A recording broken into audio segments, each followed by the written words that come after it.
All right, everybody. If you're new here, my name is Savion. I'm a AI consultant at Managed Marketing Partners here in Miami. Have you ever wanted a support ticket system for your customer support needs for your clients, but wasn't really sure how to integrate it? HighLevel doesn't have it natively, but you want to create something like that? Well, now you can in AI Studio and a combination of a tool like Supabase as your database. If that's a foreign language for you, don't worry, you're in the right place.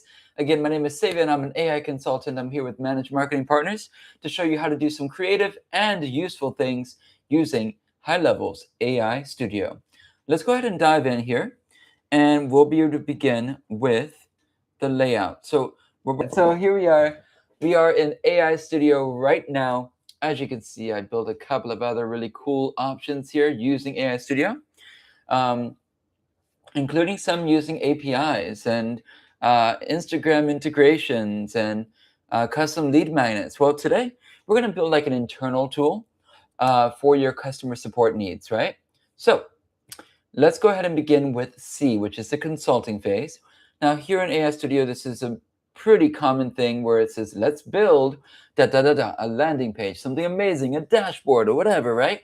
And you feel like you're gonna just type in something, it's gonna go into a black box, and boom, you have something that you really didn't want, right? It's disappointing. You're like, now I'm gonna put in a little bit of more work into it to refactor everything. Like, let me try a different tool. Well, you've been doing it a pretty hard way. I'm gonna show you an easy way. So using Cupid, we're gonna start with consulting. And I'm going to open up one of my favorite tools here called WhisperFlow to actually just to my talk to my computer and it'll dictate it. So let's start with this. Hey, so for today, let me see.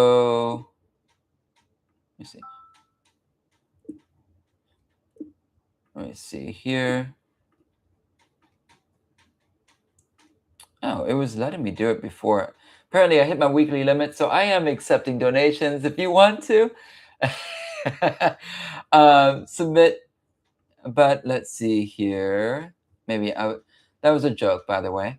But if you do want to submit a donation to me, I'll just write donate in the comments, and it'll help me with my tools and bringing out some really cool tutorials for you guys using HighLevel and other tools like Claude and Codex. So that way we can learn more. So all these tools cost money, and any support would be great. So let's just start with this. Let me see how this works. So today we are building a customer support ticketing machine. All right. So apparently I ran out of my credits. And because I restarted my machine, it actually probably like tagged on. So let me see here. Was it $12 a month annualized? It may be worth it, but that's $144. I'll see if I can get a promo code. If you have a promo code for Whisper AI, let me know in the comments, and I'd love to grab that. All right, so let's just start old-fashioned here. So today, I wanted to build a customer support ticketing system that will live inside my sub account. Please don't do anything yet. We are just talking here. So that's an important thing to say. I always say that because if you don't, it'll just jump into the build and it'll go build something that you really, it might be okay, but you don't know what's coming out of it, right? At the other end. But going through our system, we're going to stopgap it so we're in control of how this gets produced. So today I wanted to build a customer support ticketing system that will live inside my sub account. Please don't do anything yet. We are just talking here.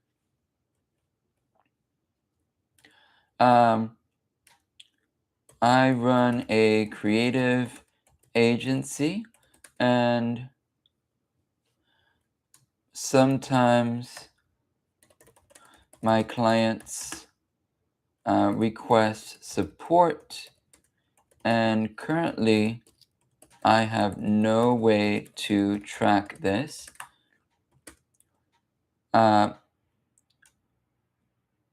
I want this build will this app will create a way for me to track and maintain progress of the support tickets.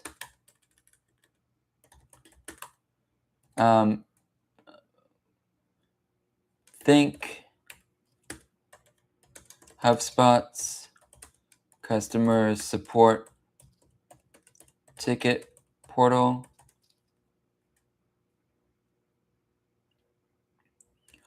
or Zendesk, etc. What, and I always ask this, I'm giving it context and what my goals are.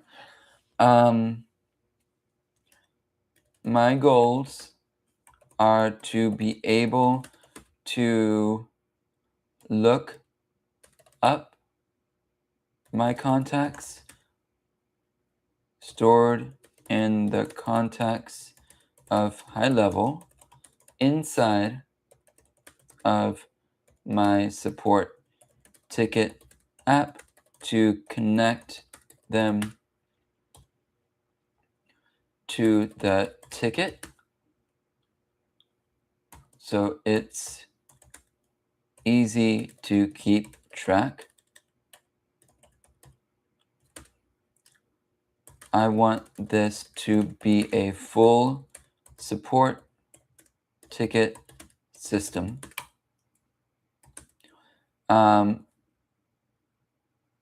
Don't do anything yet. We are still talking before we go into the planning phase. I would love to know your, and you don't need to spell right, but I would love to know your thoughts on this idea, and I would love to know your thoughts on this idea and some additional ideas you have to make this app even more efficient and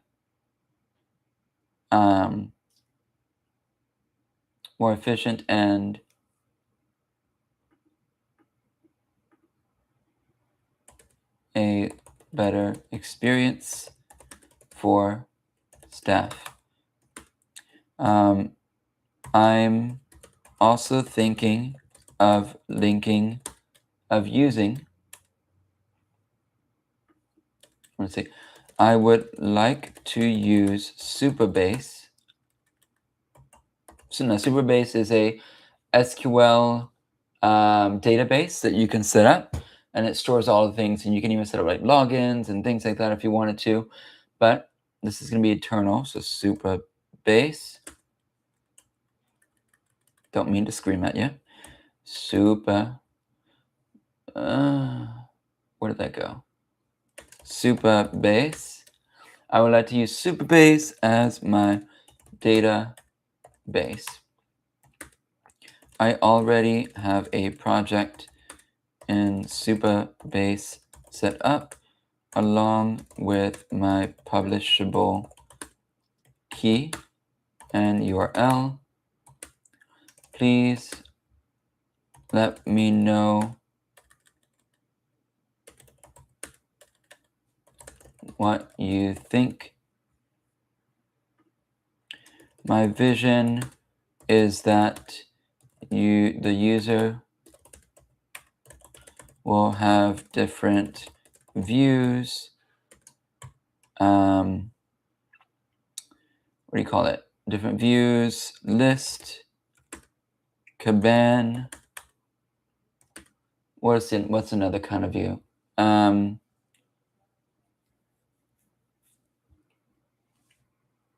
List Caban, etc.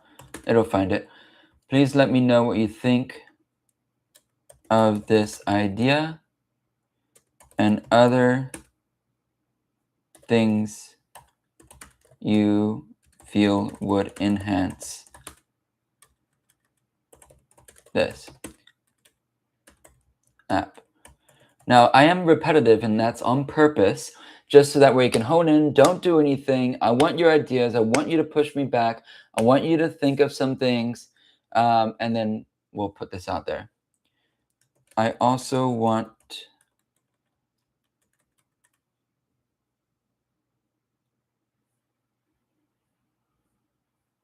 let me see. It's important that everything is stored securely and safely, and no APIs are leave the server or touch the browser.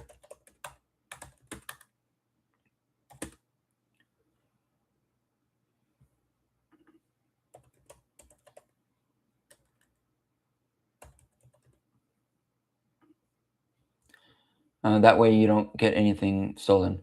The publishable key for Superbase is okay because my data tables are RLS. So that's row level security is what that stands for. So you would only be able to see what is in your view here, your view area. I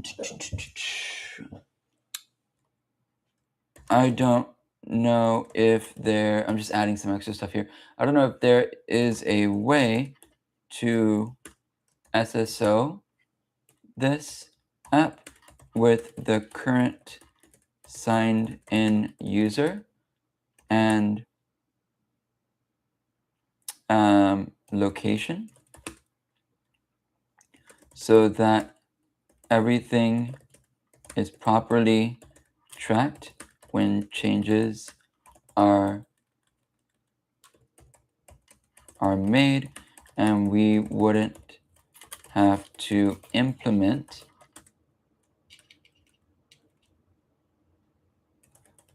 a login system because it is going to live in a custom link in my sub account menu.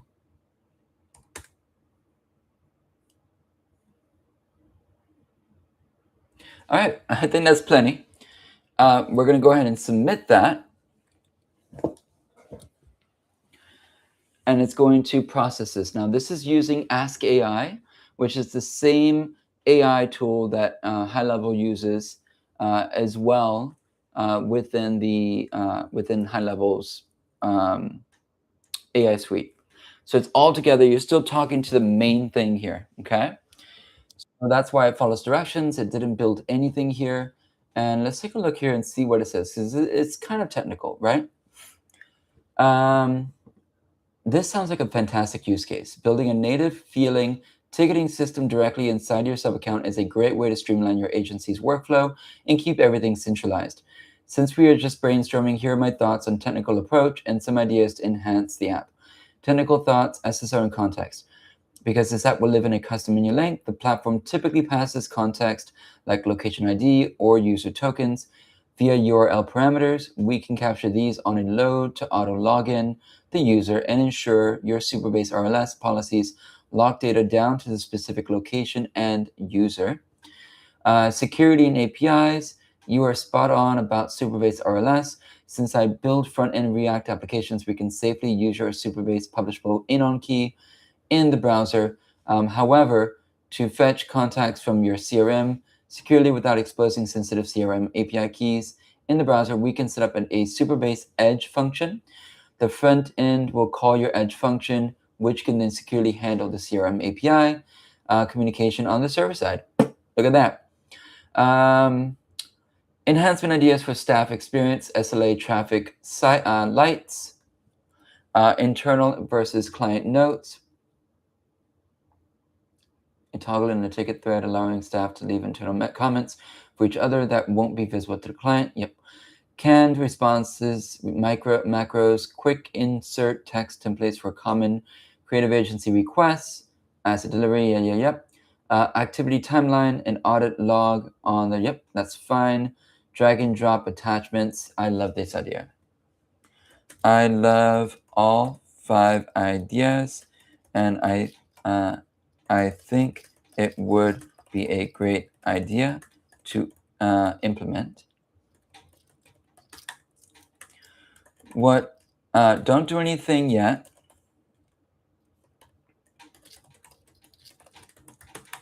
We are just talking here still. What I would like you to do now is competitive research.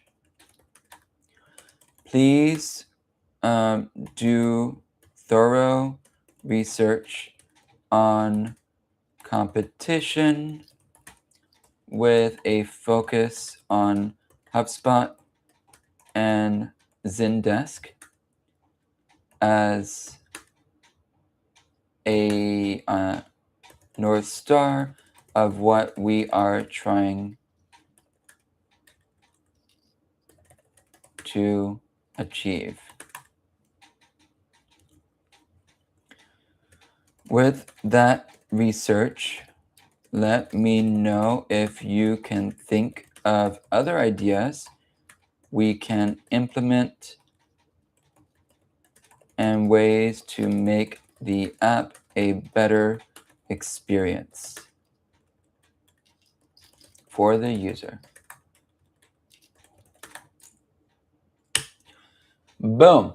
So now we just set our AI agent out on a quest, and it's going to go ahead and do research with a focus on HubSpot and Zendesk, right? Some of our competitors here with HighLevel, to see what they're doing with their customer support tools, right? Zendesk is a big one, right? So it's going to do some research right now.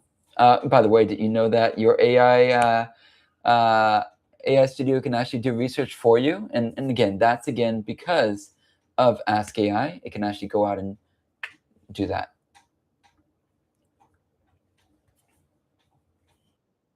Okay, here we go. Based on a deep dive in HubSpot Service Hub and Zendesk, both platforms excel because they reduce friction for the agent and provide a unified, predictable experience for the customer. Here's what makes them industry standard. Zendesk is built around the unified agent workspace, a highly customizable ticket routing. Its superpowers are macro automation, conditional ticket fields asking different questions based on the issue type, and side conversations bringing third-party vendors into a ticket without the client seeing. HubSpot excels at tying support directly to the CRM context. Its superpowers are workflow automations. If a ticket is marked high priority, automatically text the account manager, customer portals, and AI-driven threat summaries. Taking inspiration from these platforms and applying it specifically to a creative agency workflow, here are 5 additional ideas to make your app even more powerful. Approval checkpoints. Creative work requires sign-off. You can add a specialized awaiting approval ticket status that generates a secure one-click approve or request revisions button for the client. Conditional intake forms. Instead of a generic support form, the intake UI changes based on the request. If a client selects website update, it requires a URL. If they select new ad creative, it requires them to upload brand assets before submitting.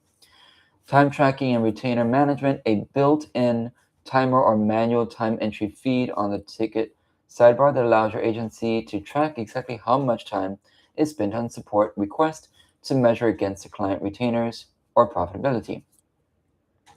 AI threat summaries are sentiment for tickets that turn into long back and forth thesis. An AI summarize button can give your staff a 3-bullet recap of the entire history, along with a sentiment indicator detecting if the client is getting frustrated. Side conversations, vendor collaboration. If a support ticket requires you to reach out to a freelance, blah, blah. Let me know which one of these stand out to you. Okay. We're going to, again, say don't do anything yet. We are still talking. I like all 5 of these. It looks like we will need some API integrations, though, especially around the AI summary. Would we be able to create a settings page in the app that allows the user to input their API keys? I found some web results. I can show them if you ask again. Siri, stop. That allows user to input their API keys, and it's stored in Superbase, never touching the browser. What do you think? Also, what dependencies are we looking at? So, as you notice, I'm talking to my virtual assistant as a member of my team, and I ask it questions going back and forth. That's what this consultation phase is about. And then that way we can perfect the idea. The next phase is really easy. It's the planning phase. It's basically your contract, and it's tied into that idea. Just basically acknowledging that you and your AI virtual assistant agree, and then you go into implementation after that. So yes, the settings page approach is exactly how Enterprise handles it. Here is how we would architect the settings page in API key security. The input, we build a settings UI where you paste your OpenAI or other API keys. The save, when you hit save, the front end sends the key directly to Superbase Edge function.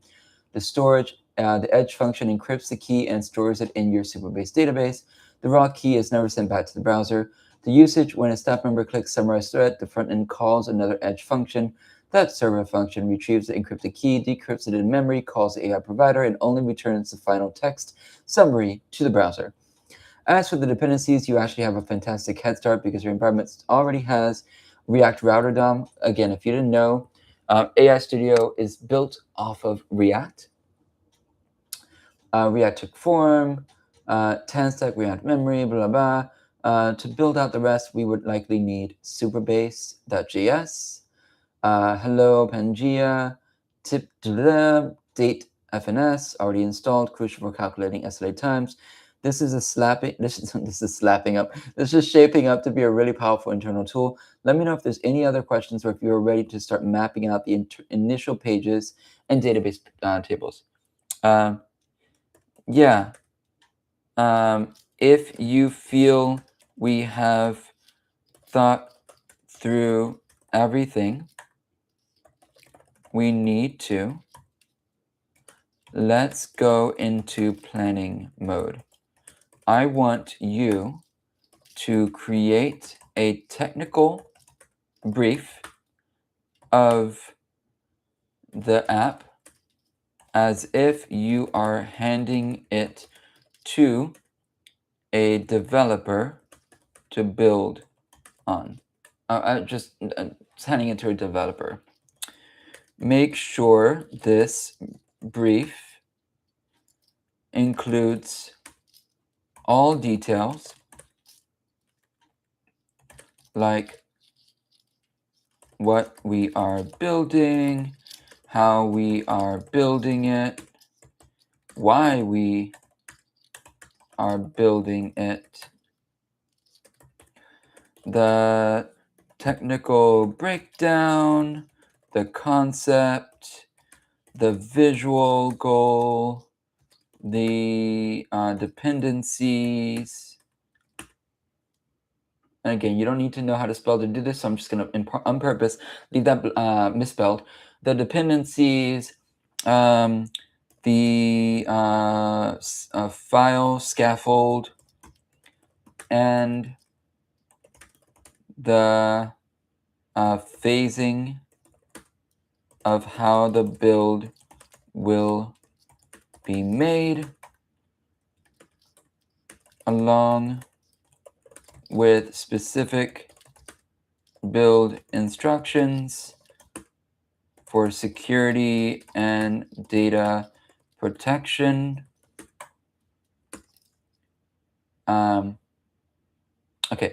Data protection. So now we're still talking to it. As you notice, nothing's been built here. So now we're going from consulting to planning. And you notice how specific I was with what I wanted on that technical brief contract. And then once we agree on that, then we'll be able to actually move into implementation, which is the easy part, because AI is going to just build it for you, because you are working in a builder. AI Studio is a builder, and that's what it's the best at. Okay. So here we are. Here is our technical brief, right? Creative agency ticketing system. What we are building: a native field, full feature customer support ticketing system designed specifically for a creative agency. It would live directly inside a CRM sub-account via a custom menu link, providing a unified workspace for staff to manage client requests, design approvals, and internal communications. Why are we building it? To eliminate the friction of managing support requests, blah, blah. How are we building it? Blah, blah, blah. All the things, blah, blah. Concept and visual goal: a hybrid of Zendesk unified agent workspace and HubSpot CRM tied to context, optimized for creative workflows. Visual goal: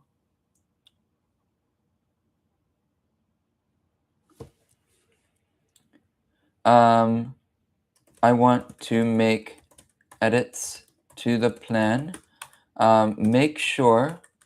Please make sure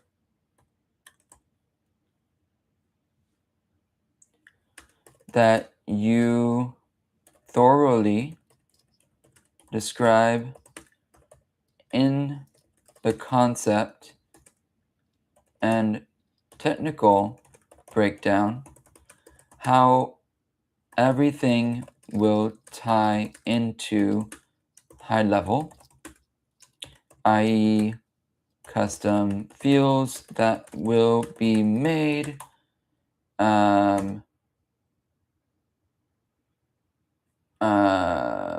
custom fields that will be made, etc. Also, please make sure to include the SQL that I will have to copy and paste into Supabase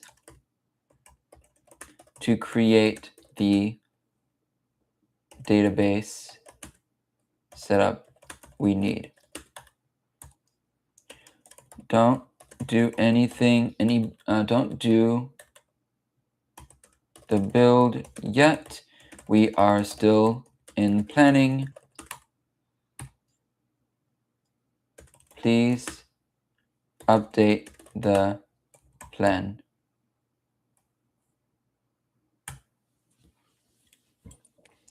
All right, so now we are asking it to provide us even more detail, right? Because we're going to need an SQL command that we'd pop into Supabase. Again, Supabase is free for up to 2 projects. So we have a project that we can use here. Ooh la la. So here is our SQL script set up that we need to copy and paste. And for the SQL script, please make sure all the tables begin with HighLevel ticket system _ This way, it will be easy to identify in my project.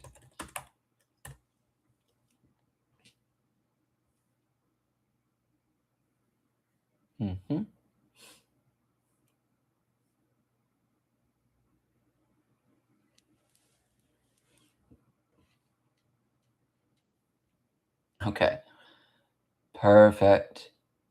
All right, so let's go ahead and read through this one more time here. Custom visual hybrid of index, visual go, highly polished, minimal, modern, dark light mode support, relying on a clean semantic system. Keyed visual differentiators include SLA, smooth drag and drop, Kanban interactions.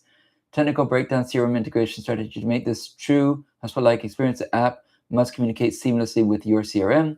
Context and authentication. When a staff member clicks the custom menu link, the CRM passes parameters like location ID and session token in the URL.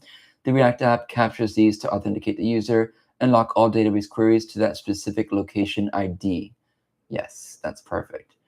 CRM custom fields to create. To keep the custom fields in sync, you should create the following fields in your CRM: active support tickets, last ticket status, support dashboard link. Okay. Contact lookup. When creating a new ticket, the app needs to search for your CRM tickets. The secure path, the React app calls a Superbase Edge function with a search query.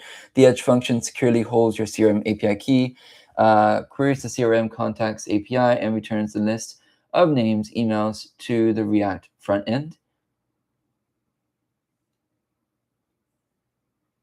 Okay. Great. All tables are prefixed with that, so they are easily identified in the project. So I think we should copy this now, as we're going to be creating our database. SQL editor is what we're going to, and we will create a new query. Okay, perfect. So now we will see all of our new tables pop up here, and they will all begin with HighLevel ticketing system. Boom, see all that? Now we have it in here, it is built. Perfect. And HighLevel ticketing. So I built 3 of these, right? Tickets, ticket messages, agency settings, right? That's all there. Just these 3. Cool. Great. All right, so now we have that set up. Phase the build, scaffold. Okay, great.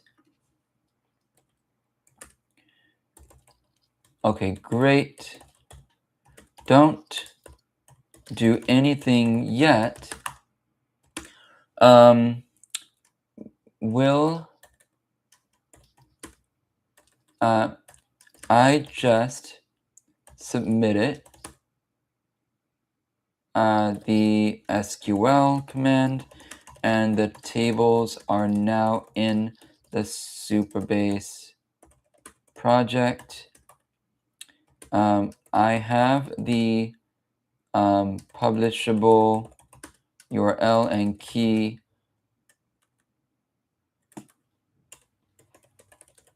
ready for you when you want it.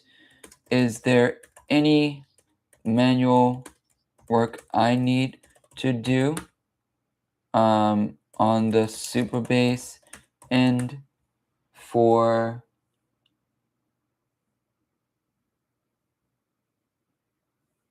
What was it that they called it?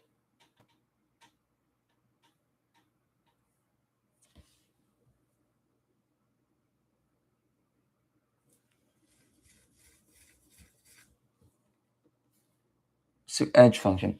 Do I need to do anything on Superbase end for the edge function, or is that something you will take care of?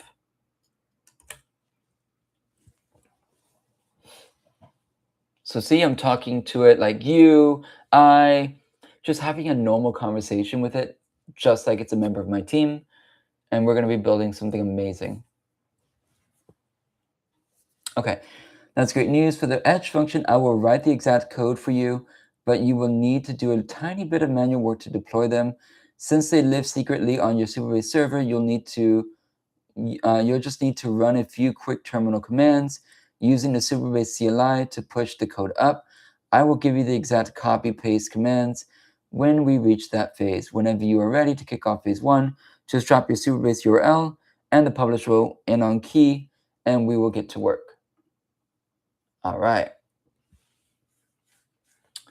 So, and now I can ask it, is it safe to paste my publishable key here? But also I want to ask it to,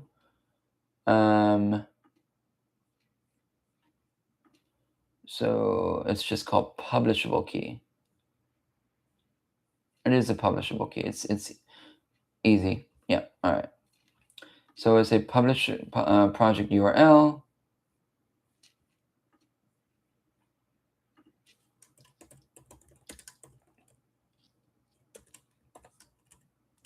And then this will be the publishable key.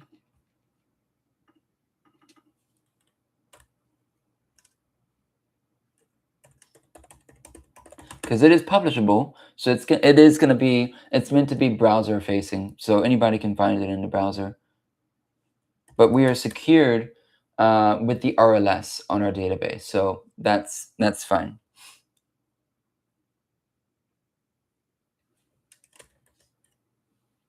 Okay.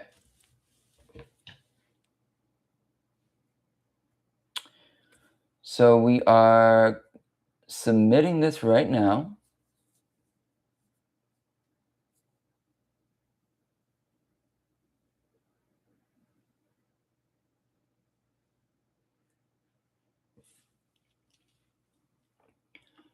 And we can look it up. Is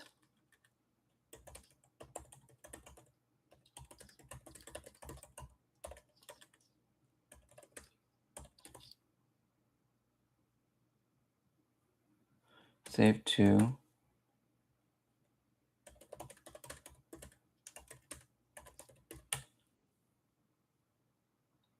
yes. The publishable key, formerly known as the anon key in Superbase, is safe to send to an AI agent, provided that row-level security is properly enabled and configured on your database tables. It's designed to be public and client-side environments, however, must never expose your secret key, which is your service role key, right? So this is specific to that. There we go. Great. I initialized the task tracker for our 5 phases, set up phase 1. I connected the Superbase client using your credentials, built the SSO context provider to capture the CRM location ID from URL and scaffold app shell layout with navigation. Okay, great.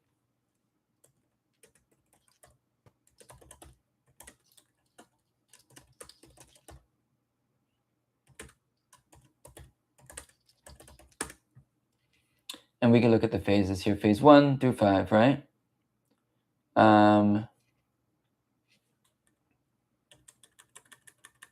Now we're going to say if phase 1 is complete, let's move on to phase 2.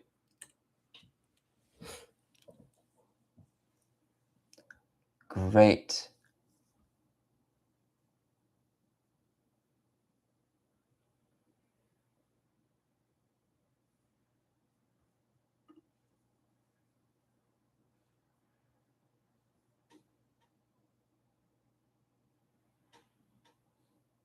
Yeah, and that's how easy it is to connect Superbase to your client, right? To your project.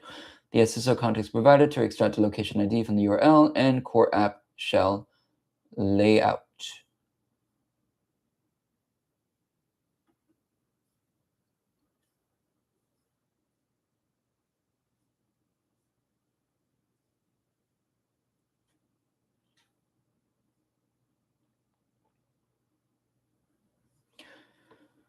Okay, phase 2, data and security, connect the Superbase client and verify the schema above.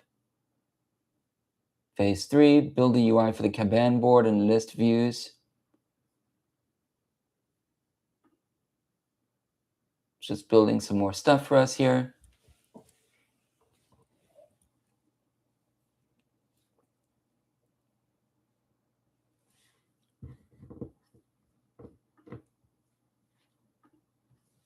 And now you can see right here that it actually hit the Superbase, right?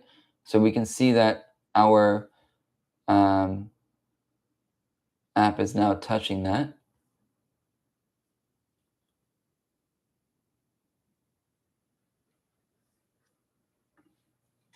Okay.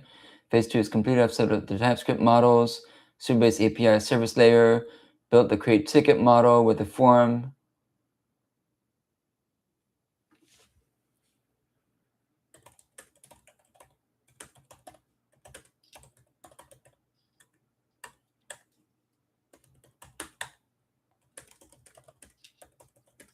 And I'll say, yes, please continue. Do you need anything from me at the moment?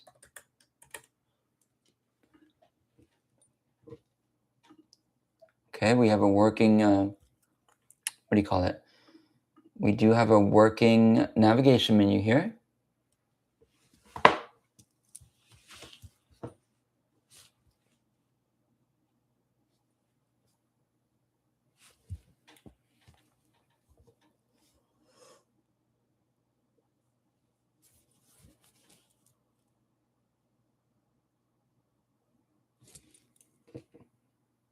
If I open this up in a preview, location preview mode. So that's what it's showing there.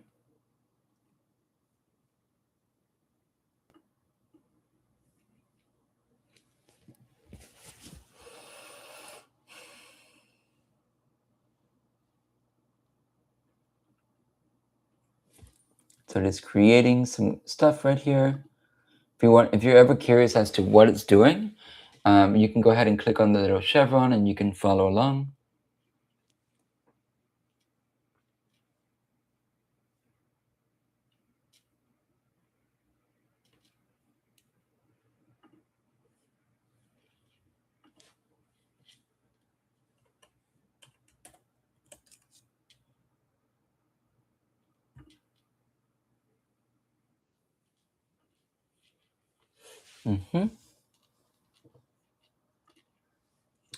I've completed phase 3. We now have a fully functional Kanban board and list view for your tickets. Listing Kanban. Here's what I implemented. Added drag and drop support with hello. Updated the API to support real-time ticket status updates in Superbase. Built the Kanban board UI with Rabba. Added a view toggle so you can seamlessly switch between traditional list or Kanban. You can test out dragging a ticket between columns on the dashboard right now. Everything updates instantly and syncs to your Superbase database securely. Let me know when you're ready to move on to phase 4, which is ticket detail, view, and CRM connectivity. All right, well, let's first go to our table editor, high-level ticket, and we can look at tickets. So currently, the tickets are empty. So if we go in here and say we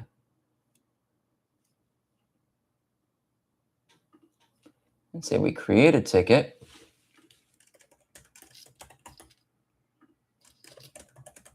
nice modal pop up here.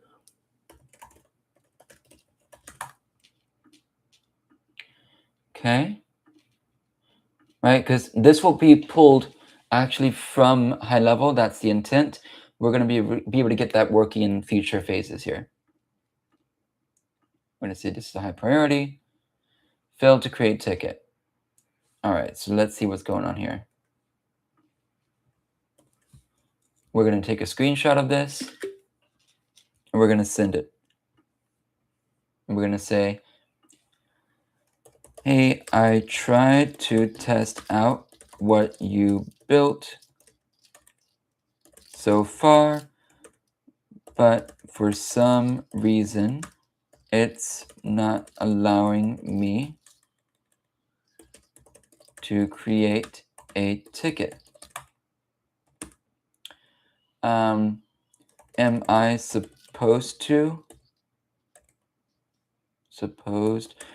be able to do this yet, or is this defined in another phase coming later?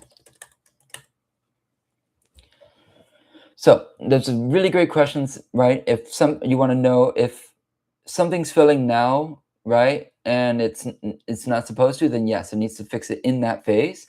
But if it's supposed to be, actually set up later in a later phase, then it's expected behavior. So you want to know what's happening exactly here.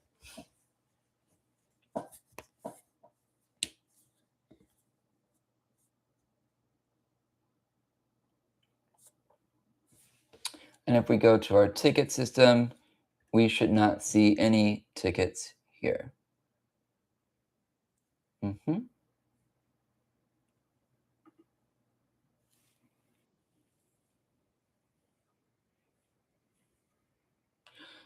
Okay, so I've updated the app to service the exact error message in the toast notification instead of generic failed to create ticket.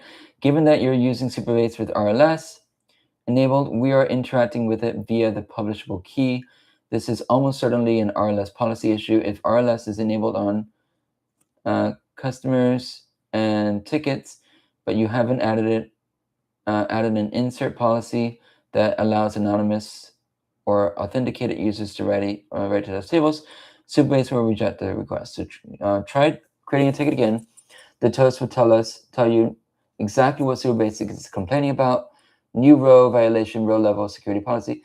If it's an RLS issue, you'll need to run something like this in your Superbase SQL editor to allow inserts. Let me know what it says. Okay.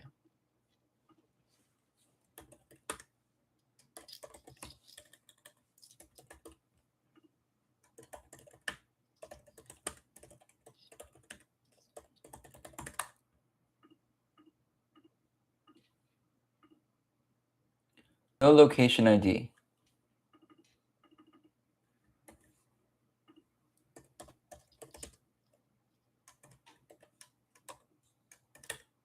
Ah, there we go. Interesting.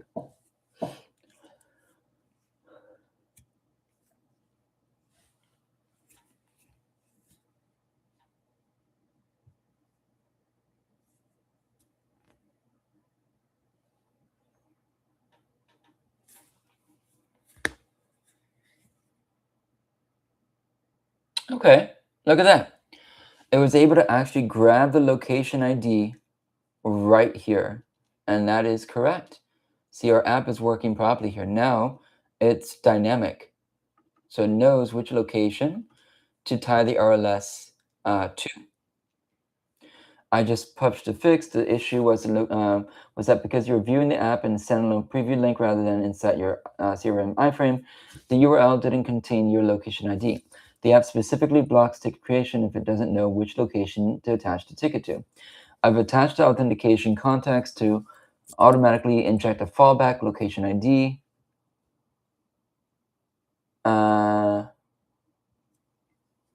When you're testing in a preview environment. Okay, so it's injecting a fallback, automatically injecting a fallback. Okay, that's fine. Give it another try now. You should be able to create tickets and drag them across the event board.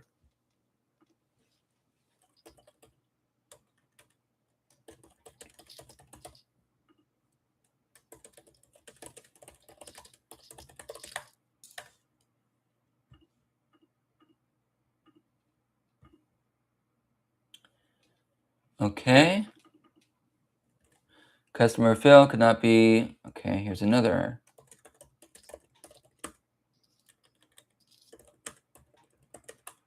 I got another error.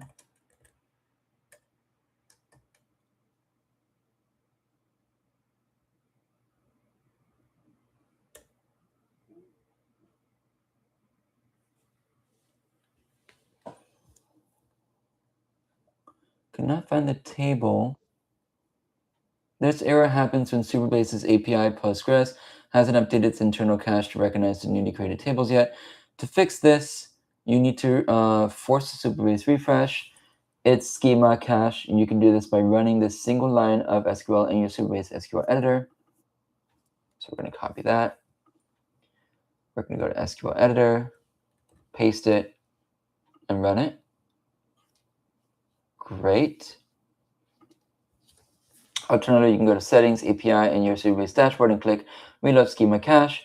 Once you do that, try creating the ticket again, and it should go through. All right.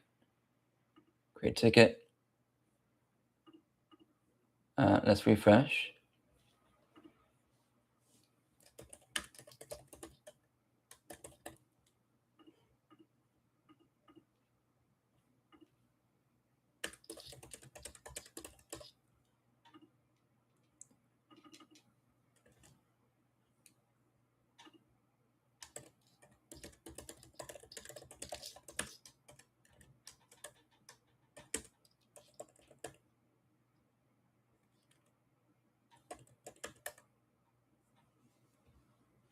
Customer lookup failed, could not find the table. Let's make sure that table exists.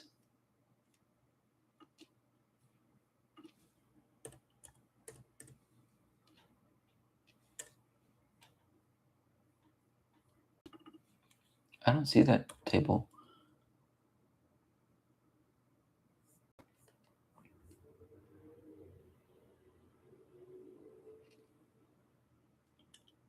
Just looking through all my tables here. HLO.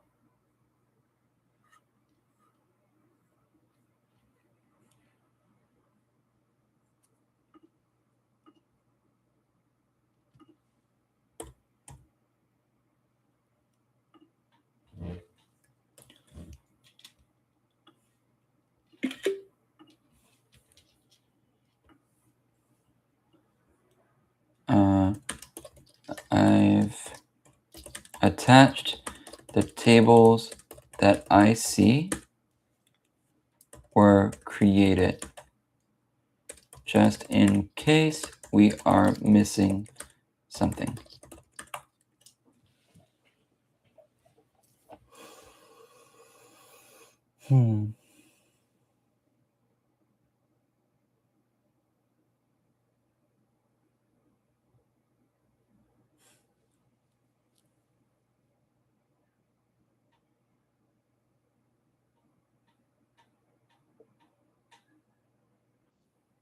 Okay. Looking at the screenshot before that, I see exactly what happened. Table is completely missing from your database. It looks like that specific table didn't get created when you ran the original SQL, which is why the app is throwing the error. Please run this SQL snippet in your Superbase. Okay. Okay. So you're going to take this here, and it's going to create that table. We're going to go back to our SQL editor. We're going to delete this and run that.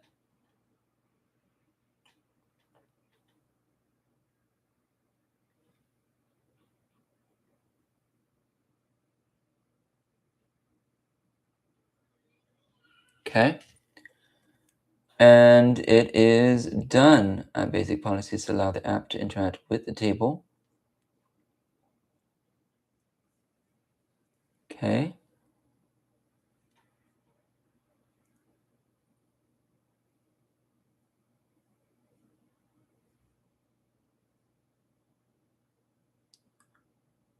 Enable level security. Okay. Just checking by enabling update /insert /read for all users, we are still secure, right? Because it is still going to be based on users within that location.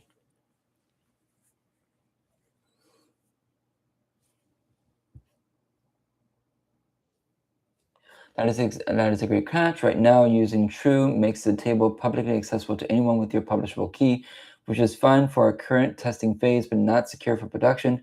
Before you go live, we will update those RLS policies to enforce strict location ID matching and require a secure token so that only authenticated users inside your CRM can access the data. Let me know when you're ready. Okay. That will be important.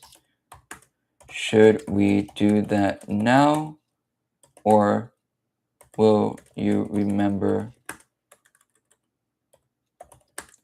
to do this later? So you always question whenever you see something kind of curious, always ask, right? And it'll give you feedback there. So, okay, this is important. Should we do that now, or will you remember to do this later?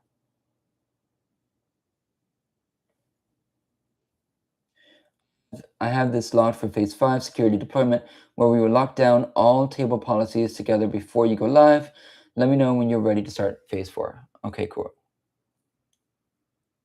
So now we should be able to technically create a ticket.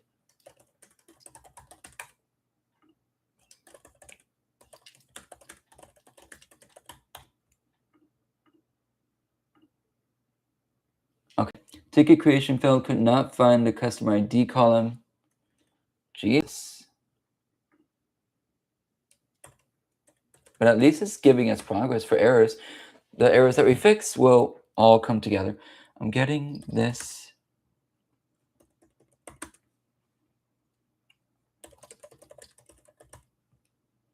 Say not yet. I'm getting this error when creating a new ticket now.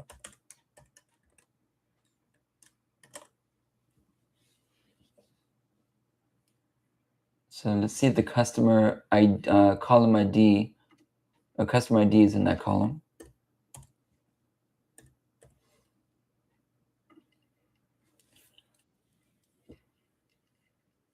It's not, and it's looking for it. This is the exact same cache issue before, since you just created the table likely and likely added the customer ID relationship to the HighLevel tickets table. Superbase API cache. Please go ahead and refresh the command. If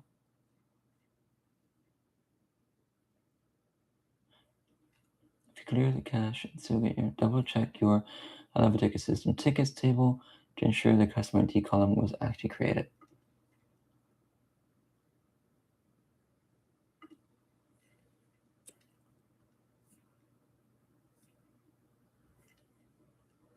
Nope.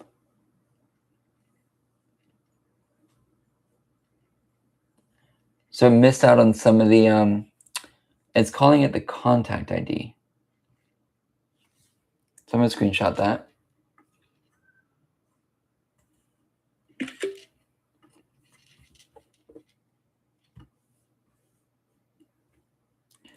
It looks like it's calling it the contact ID. Should we have a customer ID as well?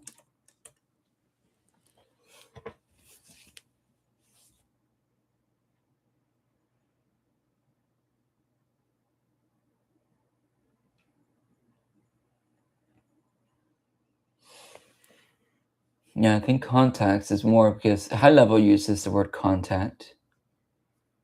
So that would be probably better.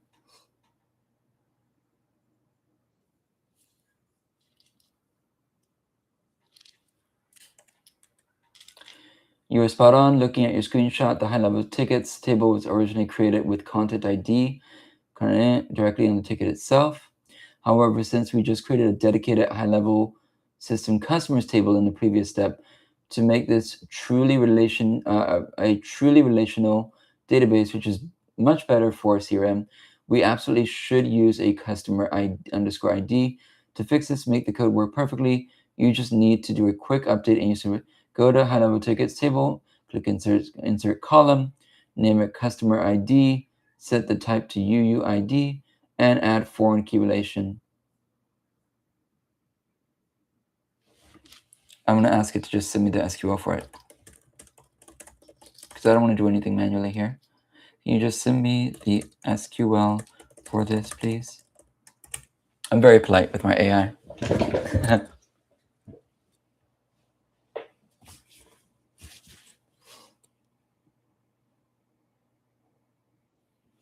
Okay, here's the exact SQL. You can run in your SQL editor to add the relationship and clean up the old columns. All right, let's go in here.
Mm-hmm.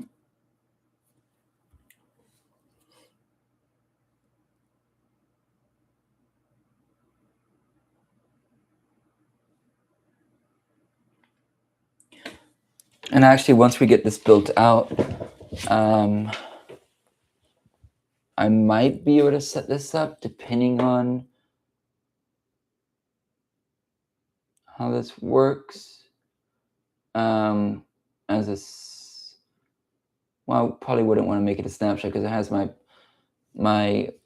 Superbase URL. So I'd use it for clients, but yeah, let's see.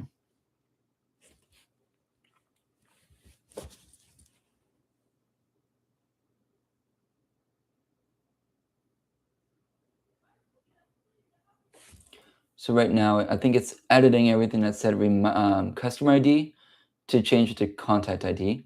And I'm doing that because HighLevel uses contacts and contact ID and things like that. And we're going to be pulling from the contact ID in HighLevel anyway. So I think using that nomenclature would make sense here.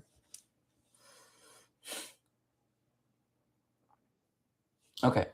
I completely understand. Keeping the terminology aligned with your CRM as contacts rather than customers is much cleaner and makes a lot more sense.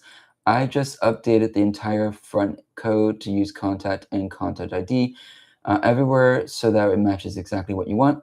To make your database match this new naming sequence convention, you just need to run this quick SQL script in your Superbase editor.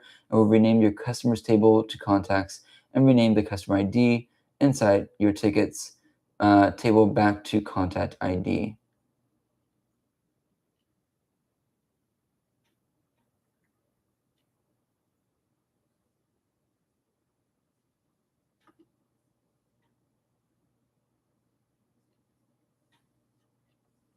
Okay, so I'm guessing it wants me to run this first, right? We can go back and forth and have it like say, hey, I didn't run anything yet, but I'm just going to run this first to get the initial thing out because it thinks that I've ran this already.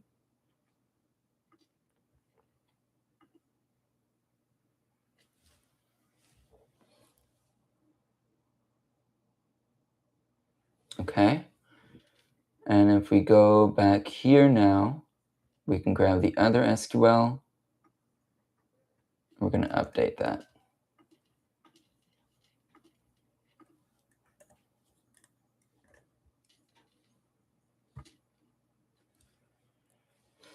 Okay, great. So now if we go to our table editor and go to HighLevel ticket, we have HighLevel contacts. Oh, look, it actually created a contact there. That's wonderful.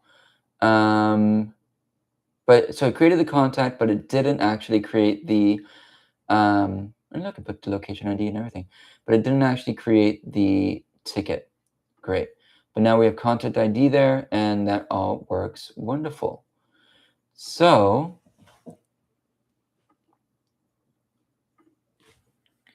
great. That went through smoothly.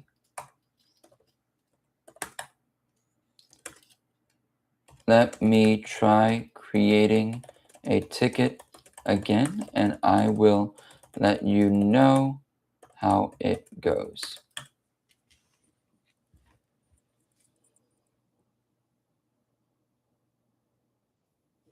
Awesome. I'll be right here. Let me know how it goes. Let me know if it works perfectly or if we need to tweak anything else before moving to phase 4. Great. So now if we go here, we can say new ticket.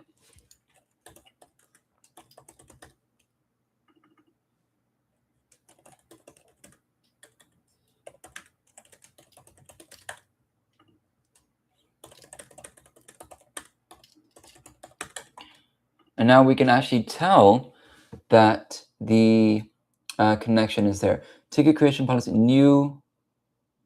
Okay. New row validates row level security for table policies. Okay.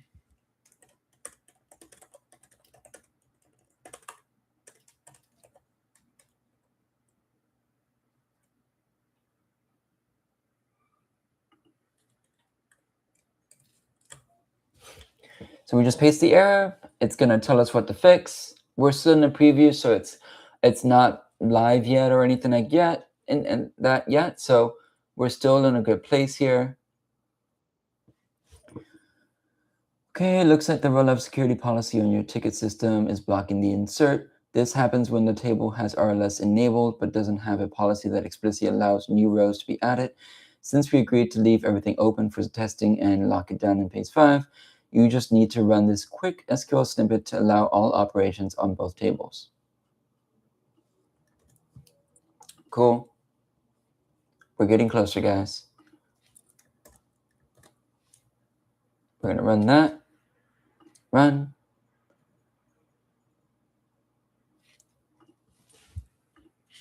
Okay, I just ran that.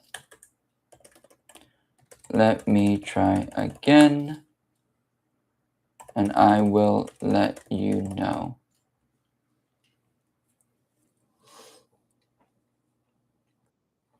Great, okay, so let's refresh. New ticket.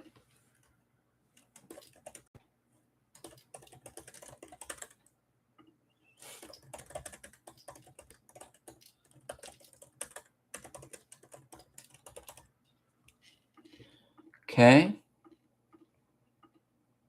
Create ticket. And ticket is finally created, guys. We did it. We have a ticket created. And now if we go to tickets, HighLevel tickets, we have a new ticket in the system here. And it works. Everybody give us applause. Here we go. So now we have a basic communication with our database within Superbase and AI Studio. This is a great progress we're working with right now. So let's go ahead and paste this so we can confirm. And I'm going to screenshot this as well.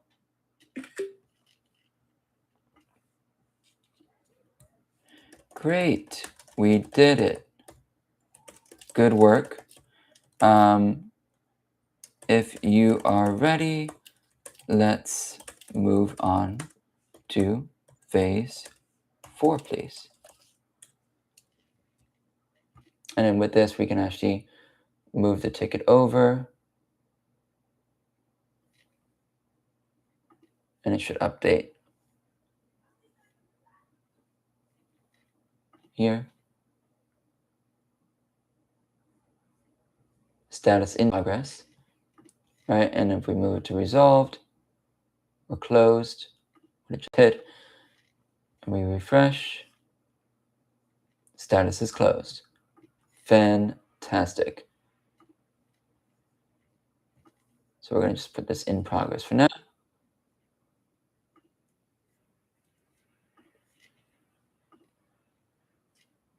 In progress, so that's all working well. I just implemented the first part of phase 4. The settings page is now fully functional, allowing you to securely save your OpenAI key directly into your Superbase database, high-level agency table. Just to be safe, since we ran into RLS row-level security issues with the ticket tables earlier, you'll want to run this quick SQL snippet to make sure you can save settings and messages during our testing phase.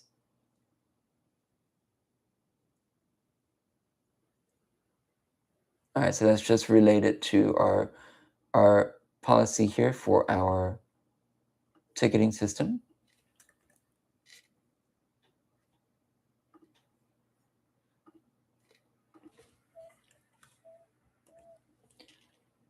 We're going to have to make sure that this is closed down before production. Okay? Okay, great. And now we have our OpenAI API key. So now what we can do is go to OpenAI API in Google. The website is weird, so and I just go to OpenAI API key, log in.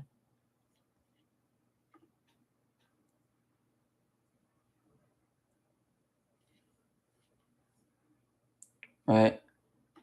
Go to API key page, just platform.openai.com. And now we can create a new API key. So we're going to create a new key here. Really just opens up to the API keys page here. And really good to do this, guys, if you are working with an API key, just so that way it doesn't get abused. Let's create a new project for this, and we're going to set rate limits for it. Okay, so project name is HighLevel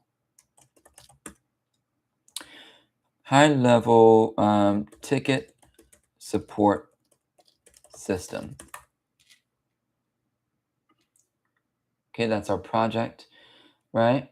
We want to put in usage. We're going to manage our spend. So right now, we have a $10 limit, right? And let's see here. We have our rate limits going on here.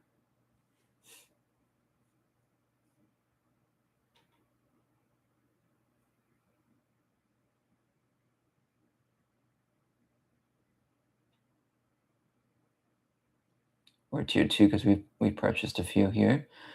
I can edit my spend limit. We're going to make it $20. That's not too bad. And API keys, back to project settings, limits. We want to set a spend limit for this project of $10. Really, we don't need too much. Enforce a hard limit, so it'll start failing. We're going to set a limit. So there you go. So now that's how you set a limit within a new project, right? But we set our limit for $10 a day, a week. That's all we can spend in this project. So if anybody just like actually gets the AP key and rams it, the most they'll be able to spend is $10, and that's supported in the back end. Okay.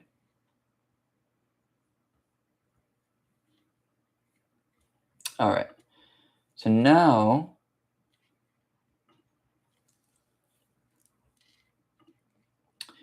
let's go here. We're gonna create our API key. That's why we were there. API keys within this project. We're gonna create a new key, and we're gonna call this high-level summary, high-level ticket summary,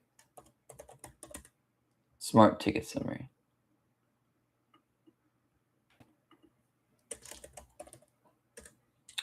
And it's within that project.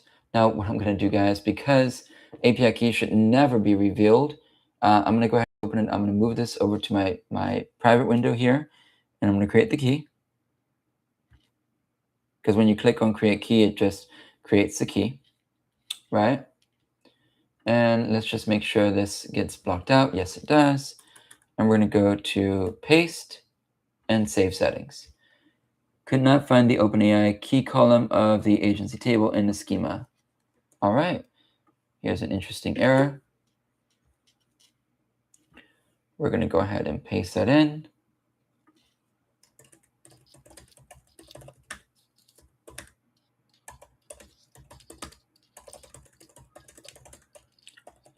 So we're saying I tried to paste my API key and I got this error.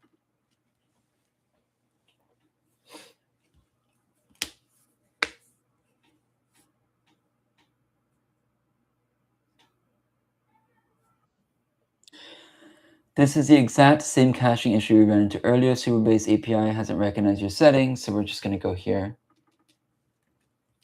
And we're going to go like this and run it. And we're going to try it again. So I'm going to copy my API key. I'm going to refresh. Settings, API key, save.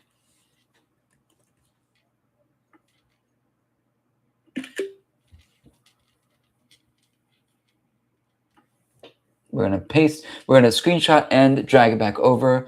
We're going to say still getting this error. Let's go ahead and make sure in our settings that we actually have that table, or that column.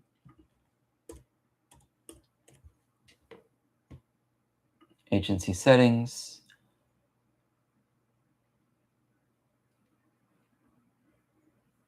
Okay.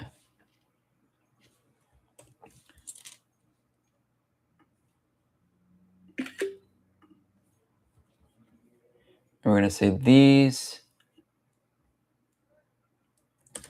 I've attached a screenshot of the current columns in the settings table.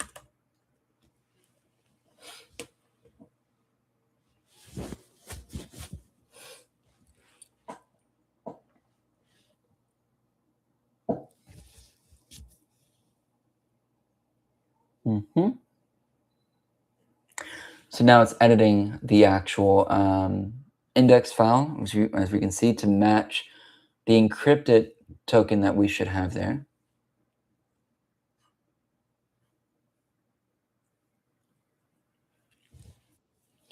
I see it from your screenshot. The column in your database is actually named OpenAI encrypted, and there's also a CRM encrypted, but the front end was trying to save a column called OpenAI key.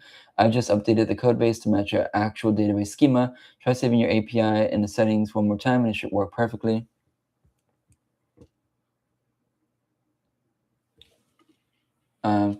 Just making sure when I paste it, it will actually encrypt it.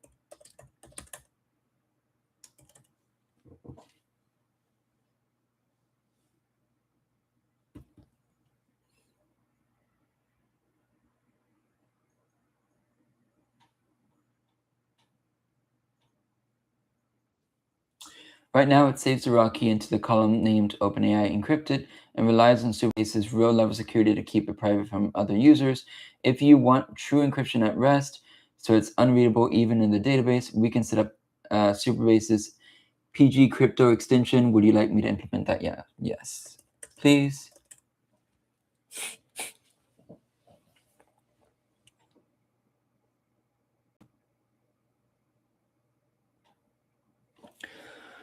So now it's creating having an extension that'll encrypt it right away and send it over.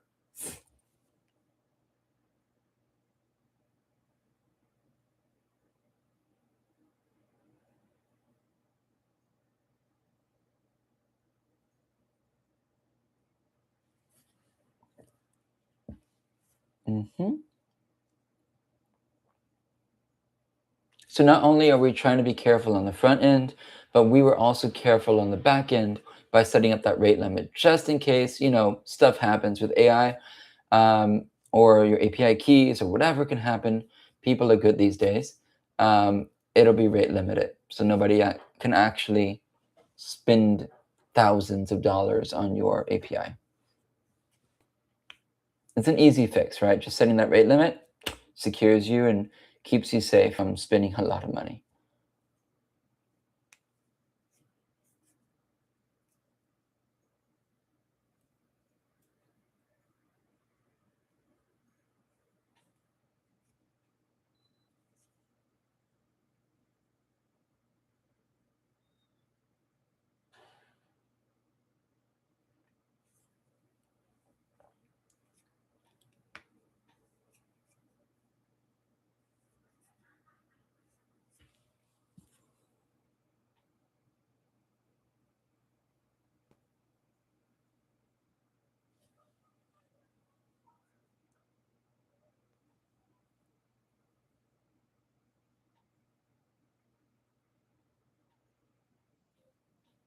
Implemented secure encryption at rest for API keys using Superbase PG Crypto extension. Updated the front end to only display masked keys.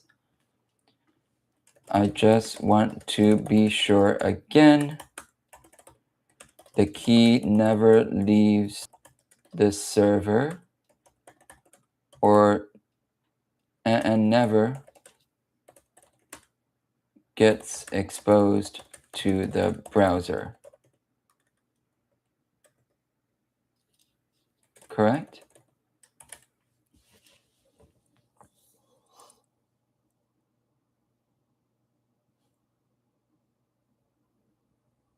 So that's important, right? Just to make sure we cover ourselves there.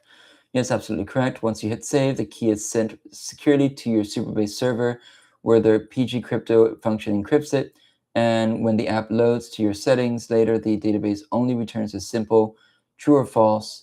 It never sends the actual key back to the browser. Let me know once you've saved it and we're ready to move forward. Okay, let's go ahead and save it.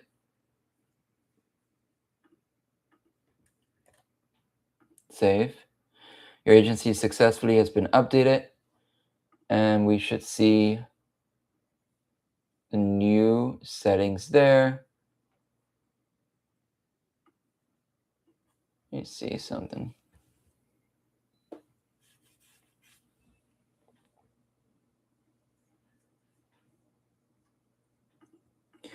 Well, this will be a throwaway one because you guys already saw it. So it's showing me that it didn't actually update the SQL. Sorry, the encryption. So this is the raw key by itself, right? So we don't want that.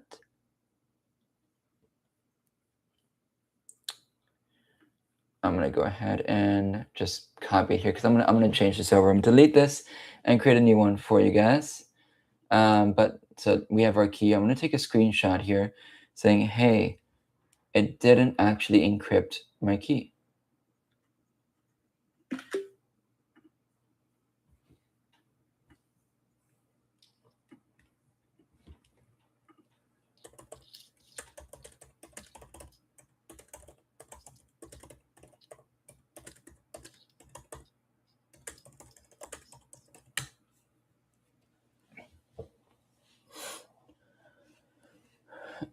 So I'm just gonna change that API key anyway, so that's totally fine.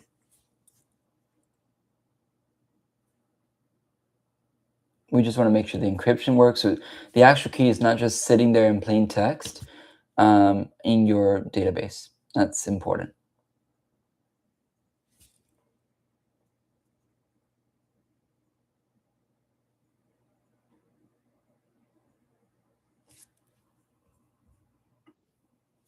I see exactly what happened. Because of secure RPC function, secure safe settings failed to execute for some reason. The front code fell back to a safe standard database insert so you wouldn't get stuck. However, that meant it saved the key in plain text. I have just updated the code to completely remove that fallback. Now it's strictly enforced. It will only save if the encryption is successful. If it fails, it will block the save and show you the exact error so we can fix it. Here is what you need to do to fix this. In Superbase, please delete the row where you see the plain text key, or just clear out the value in that column and hit save. All right.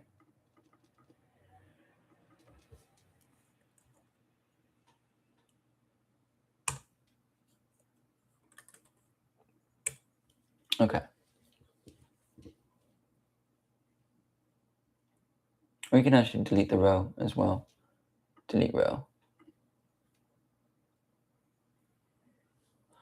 And let's try it again. So we have our key. We're just going to use the same key.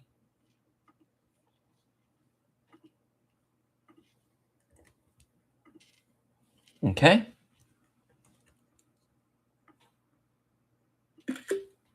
Here's the error. That's perfect. I got an error like we expected. Please see image for details.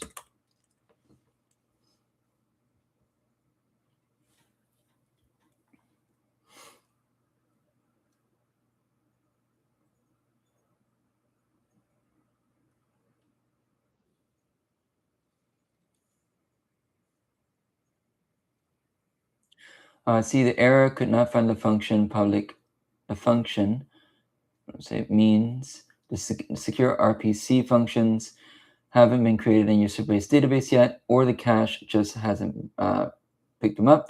Here's the exact SQL script you need to run in your Superbase SQL editor. This will enable the encryption extension, create the secure functions, and force the cache to reload it all at once. Okay.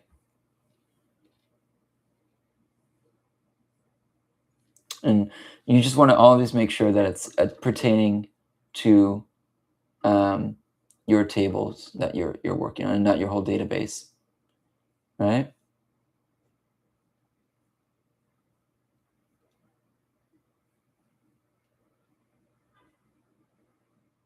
Mm-hmm.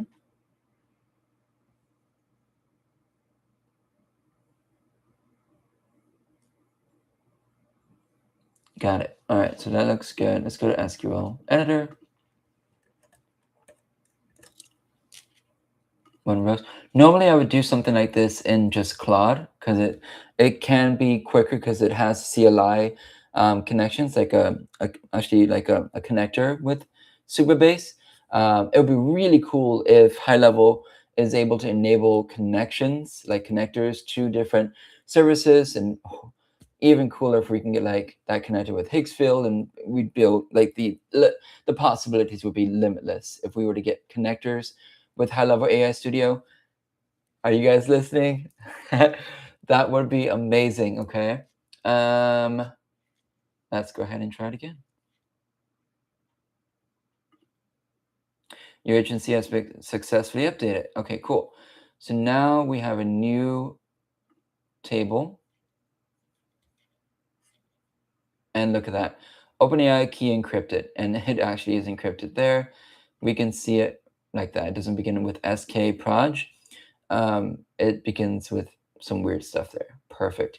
That worked great. All right. Let's just show that to HighLevel real quick, just so it can be like, yeah, it did it. Okay.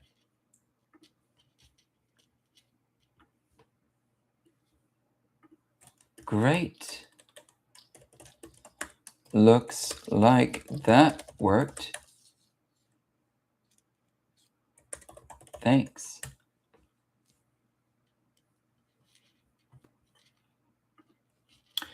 And in the meanwhile, guys, what I'm going to do over here is actually, where is this? Say done. I'm going to go ahead and delete it and start over again.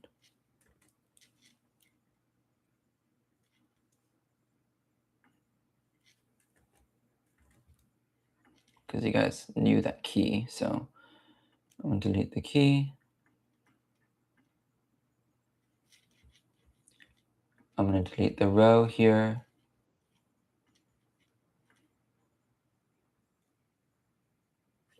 And we're just going to create a new key here.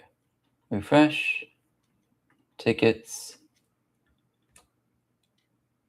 save. Great. Refresh. And there we go, we're encrypted again. Okay. That's fantastic. I can see the screenshot that the key is now properly encrypted as a binary string, meaning it's fully secure. Now that we have OpenAI key safely stored, the next step in phase 4 is to actually use it. We need to build the AI ticket summary feature. To do this securely, we'll need a super-based edge function, so the API call happens on the server, not in the browser. Are you ready for me to build the UI for the AI features and provide you with the edge function code to deploy? Yes, please.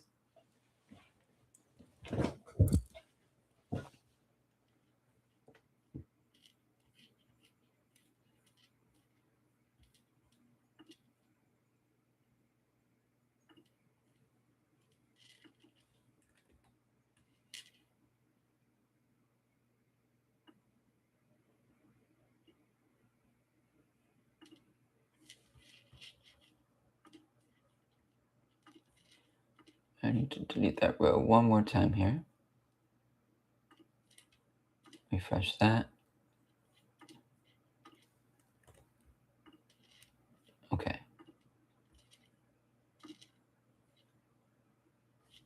Great.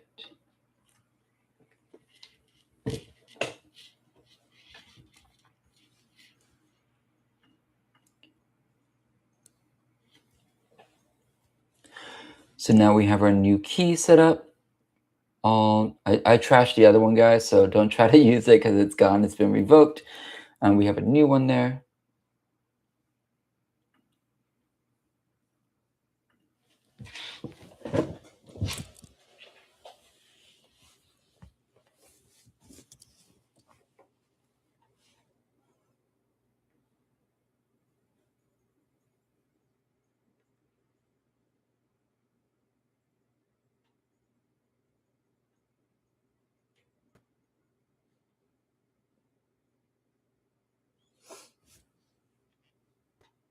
And again, Superbase is free, guys, up to 2 projects. So there's a lot you can do here. And I'm actually using one project as a sandbox for all my demo apps that I've been building. So for my purposes, it's great. But if you're doing individual projects for different clients, I'd recommend that once you get to the 2, you're probably already making money. Just pay for the subscription and you can create a project for each client. That way everything's separated, right? For security and privacy and everything.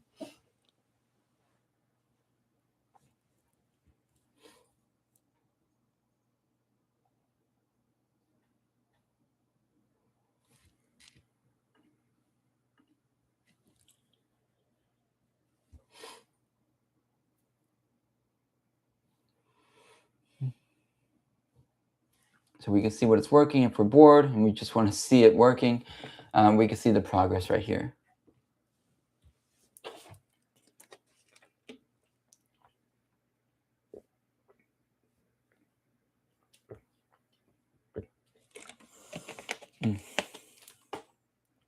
Good old water.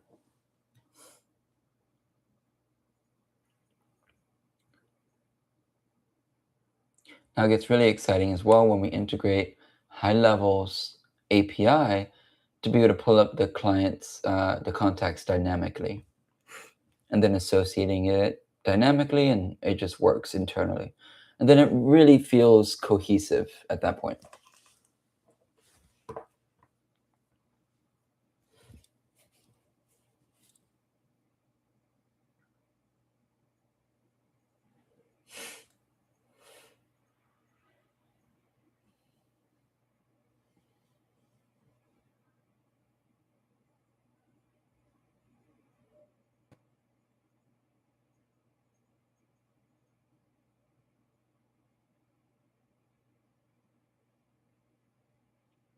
So it's doing a lot of editing, as you can see.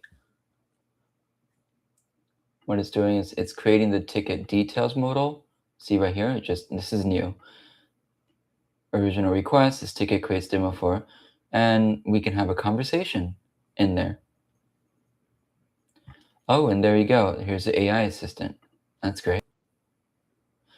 I built the ticket modal and updated the dashboard to open it when clicking a ticket. The modal includes a complete layout for the original request and a conversation history and a dedicated AI summary panel that calls your edge function. So we're going to go in here and if it's not showing you details on how to do something, you just click on details right here and it'll pull it up. All right, so I have successfully built the front-end UI for the AI ticket summary feature. Now, when you click any of the tickets from the list of the command, it opens to a beautiful ticket detail modal. This modal shows our original request, the full conversation history, and a dedicated AI assistant panel with a generate summary button. When that button is clicked and the app calls a Superbase Edge function to do the heavy lifting securely on the server. To make this work, you'll need to do two things on your Superbase project. Run this SQL to allow the server to decrypt your key, right? Run this in your Superbase SQL. It creates a secure function that only the Edge function can use to read your OpenAI key.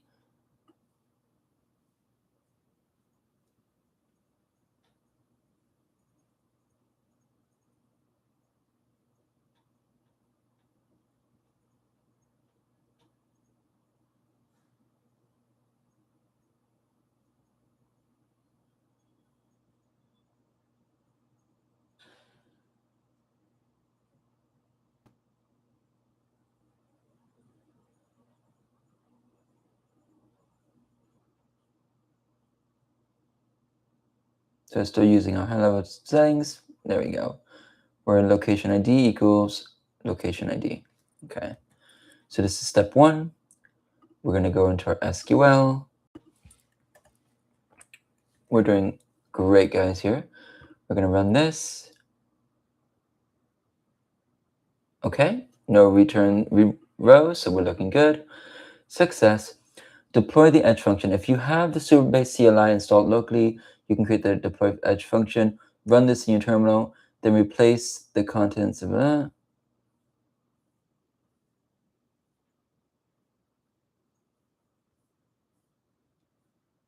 Okay, I don't have deploy the edge function. If you have the Superbase CLI installed locally, you can create and deploy the edge function. Run this in your terminal to create the function.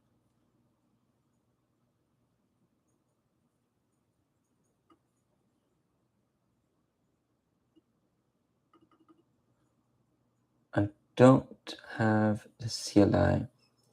I don't have the CLI installed on my terminal. Do I need it, or is there an alternative? Because we can easily install the CLI. As a matter of fact, it will give you details on how to install the CLI setup commands like that, right? So that is already there, but we'll see.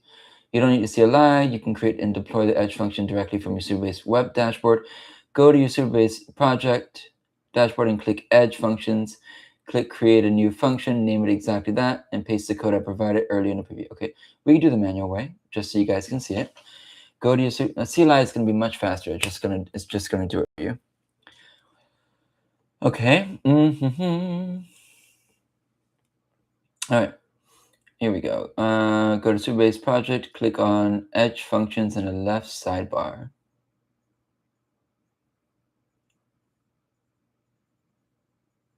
Edge functions. Okay.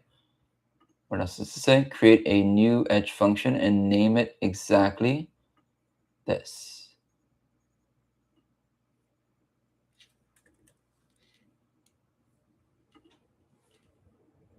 We're going to say deploy a new Edge function.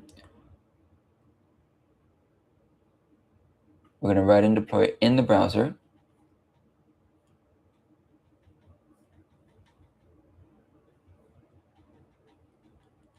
How do I? Oh, this is blocking it. Function name is this. And it says paste the code or deployed. Paste the code here. So we're going to replace contents of index.ts with this code.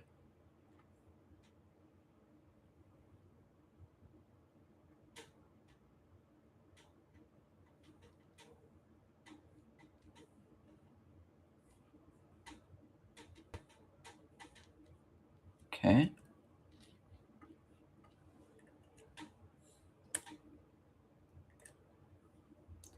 And we're going to deploy the function.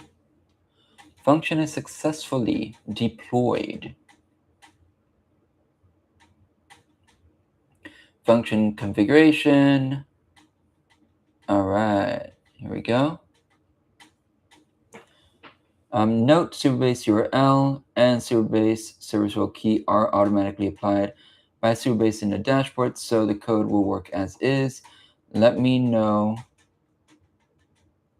once that's deployed and we can test it. Finally deploy it. Okay, yeah, it is deployed.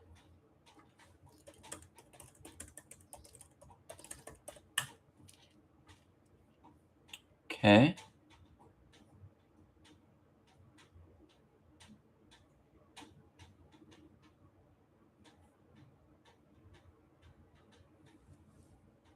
That's great. Okay, understanding the context of your deployment.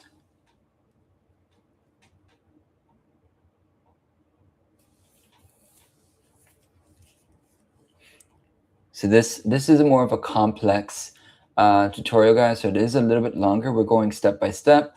So thank you for hanging in there with me. This is creating something really amazing within HighLevel here using AI Studio. Awesome. Go ahead and open a ticket from your dashboard and click Summarize. Let me know if it successfully generates a summary or if you run into any errors. Okay. So we're going to click here, Generate Summary.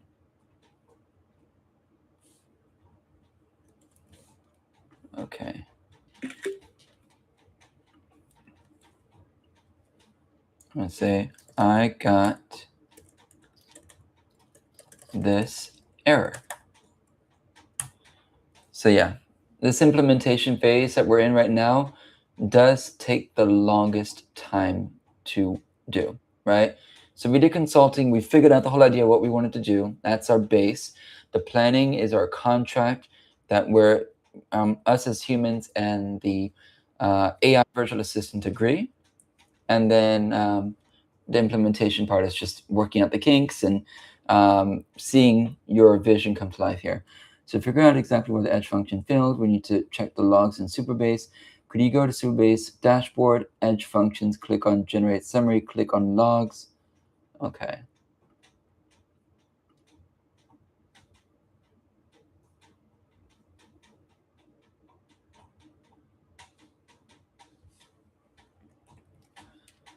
Here log.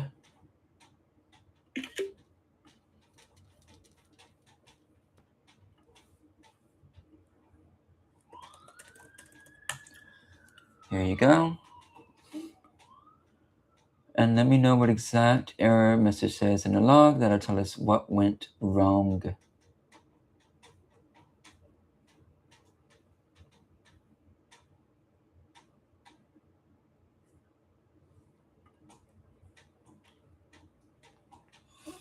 And granted, I've never created an edge function before within Superbase, so this part is actually new to me.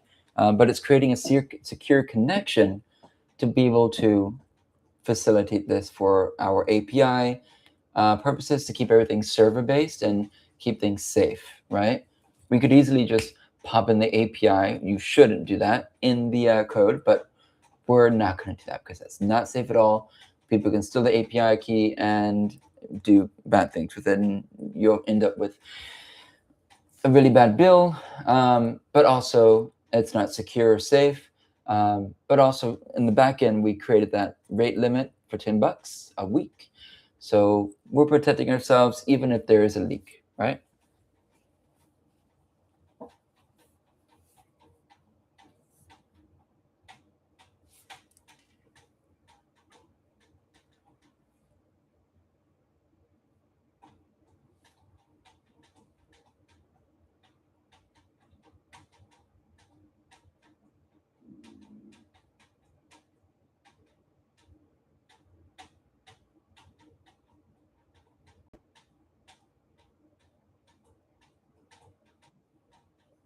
Okay. So, looking at these logs, I see exactly what is happening. Notice how it only says booted and listening. The function isn't actually executing any code.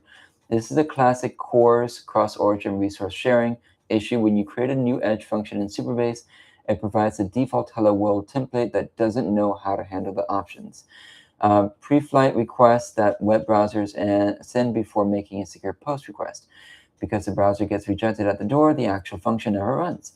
Here is the complete production-ready code you need. It includes the CORS, decrypts your API key securely, and calls OpenAI. Copy and paste this entirely in your generate ticket summary edge function editor in Superbase, save, deploy it, and try clicking the button again.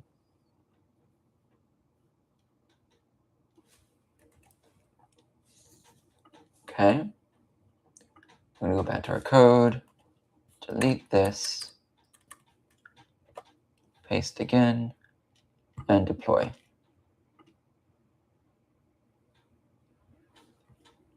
Okay.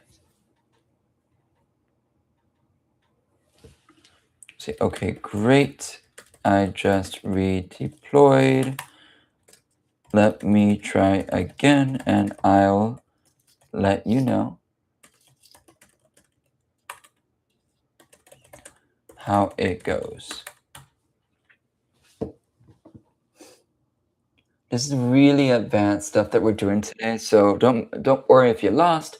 You can rewind this video, kind of walk it through, but this is a really advanced integration with Superbase, so that way we can securely connect and do what we need to here, right? To achieve our project goals. So, okay, let's go ahead and refresh just to get a fresh thing there. And we're going to generate summary.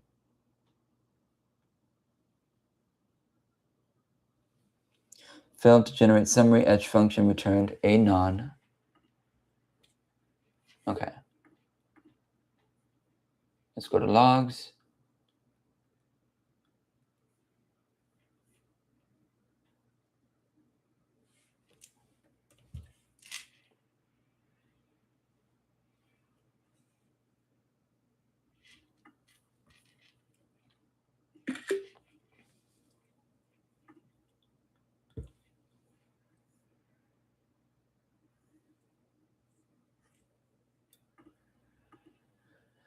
So it's hitting it. Oh, here are the logs. Okay, here are the most recent logs.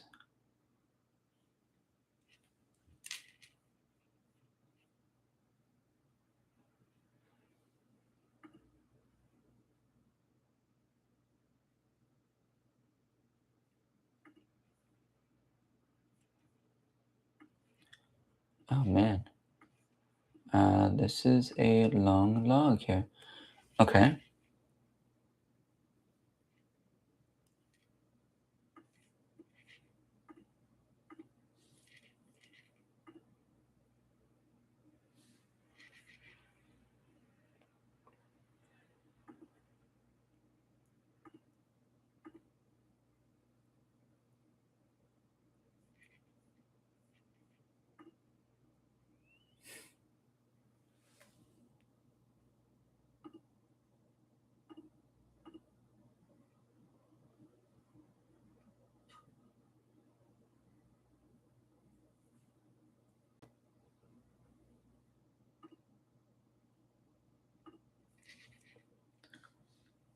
Okay, we're going to copy this as a markdown.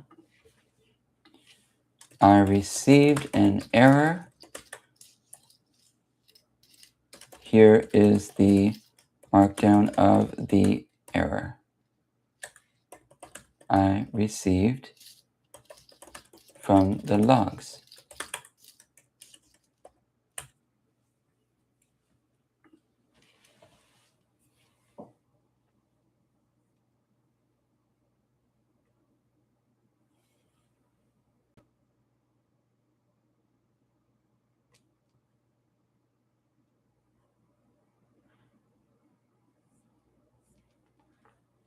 This gives it a lot of information to work with here.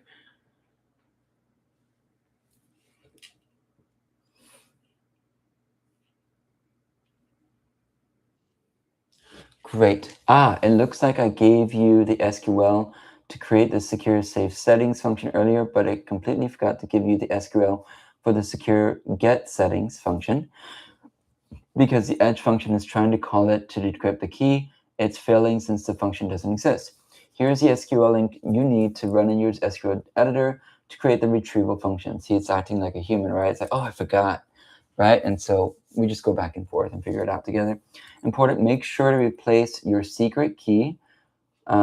Make sure to replace your secret key with the exact same secret key you used when you created the secure save settings function.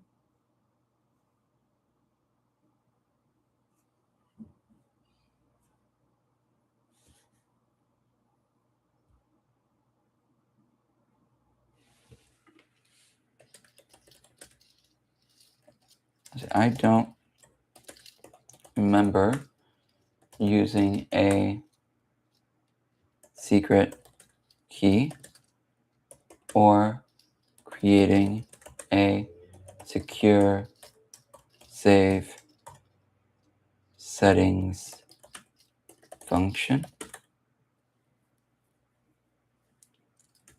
Are you referring to the encrypted OpenAI key? Question mark.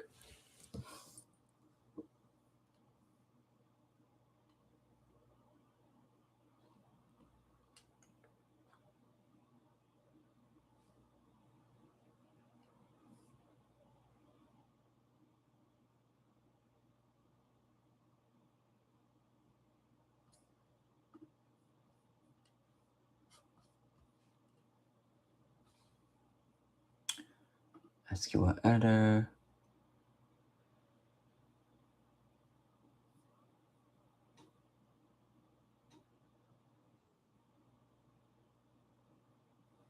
Oh, that's this part.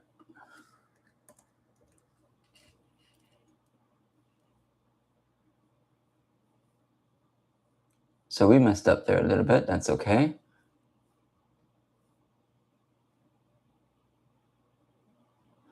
So it says, my apologies. When you created the SQL snippet earlier, it likely just used the placeholder like your secret key automatically to make sure both the saving and retrieving functions are perfectly synced up with the exact same key. Let's just replace both of them right now. Please run this complete SQL snippet in your Supabase SQL editor.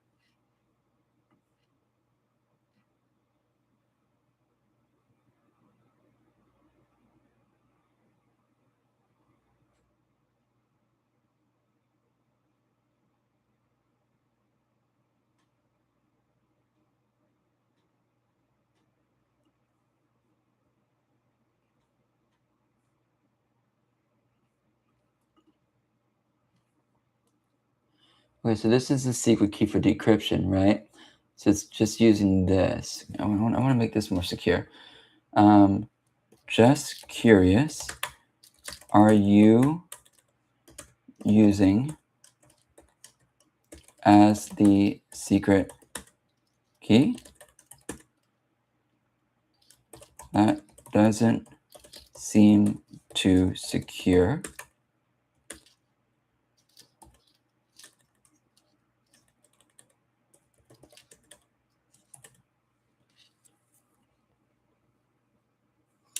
So if that's what it's using, then we should probably use the your key there. You're completely right. That was a placeholder. You should completely replace agents in both SQL functions with a strong and generated passphrase before. I'm going to say, can you do it for me, please? And then give me the whole command.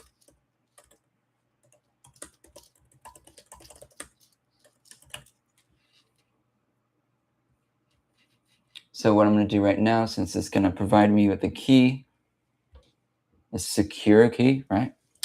I'm going to move this over to another window.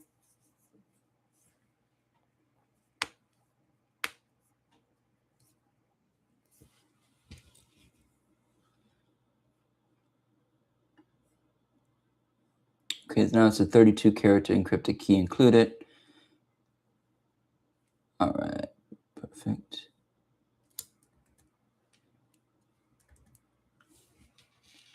Great, and then we can go back in here. We're going to run a new query. This will probably expose the key as well, so I'm going to move this over. I'm going to hit it. I'm going to run it.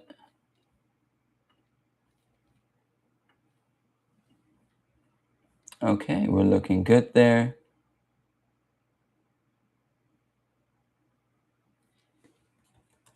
All right, so now I can delete that from there.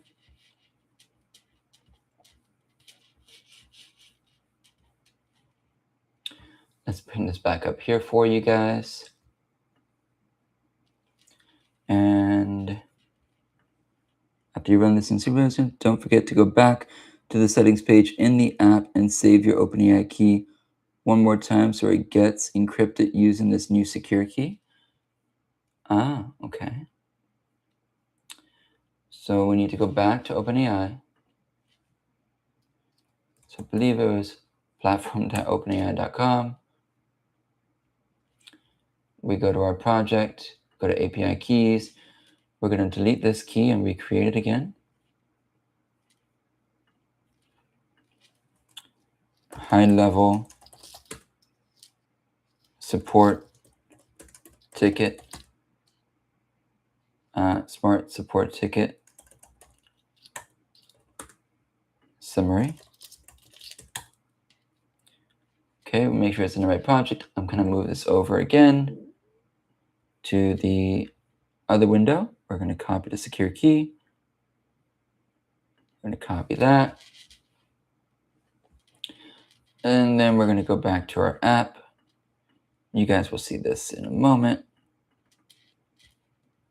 We're going to go to our database table here.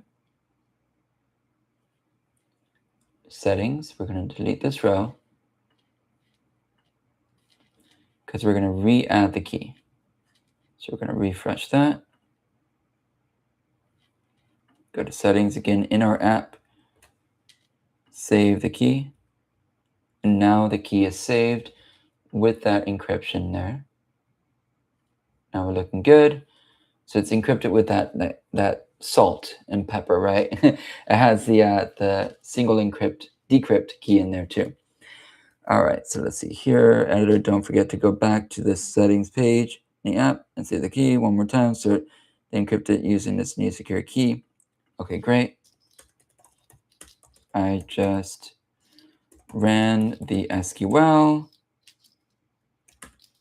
removed the older row in settings for the API key.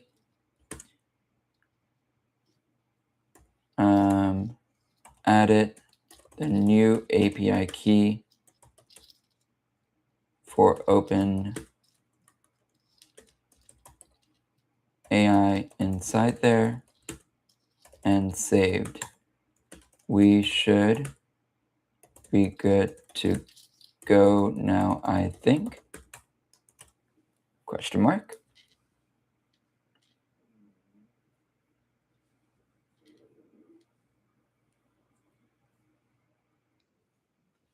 Perfect. Everything should be fully wired up and secure now. Go ahead and try clicking generate summary one more time.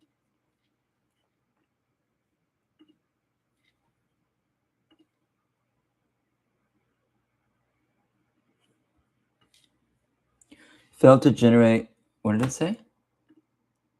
Failed to generate some edge function, return 200 status code. Oh boy. All right, let's go back to the drawing board here. We're going to go to the ticket. We have a log.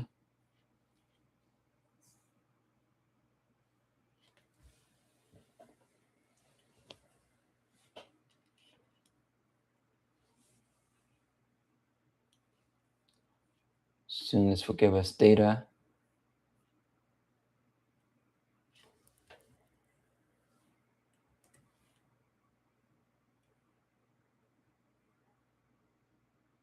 Okay. So boot it, listening, boot it, listening, processing ticket, error, function failed to retrieve API key, and that's it. All right, so we're gonna copy this, copy Markdown. We're gonna go back into our, I'll say got another error.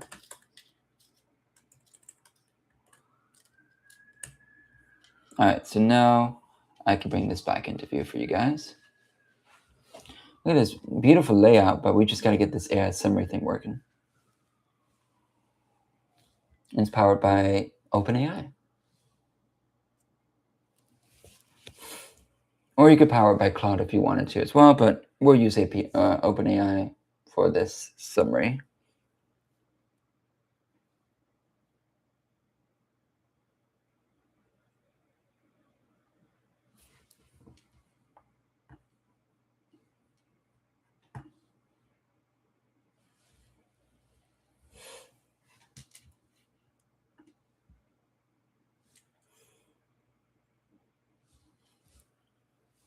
Fix XQ decryption function. Okay, what does it say here?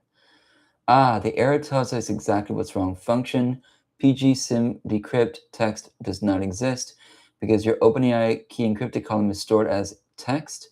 Postgres SQL doesn't know how to decrypt it unless we explicitly tell it to treat that text as a byte array. Here's the updated SQL for just the get function with the explicit byte cast edit. Run this in your Superbase SQL editor.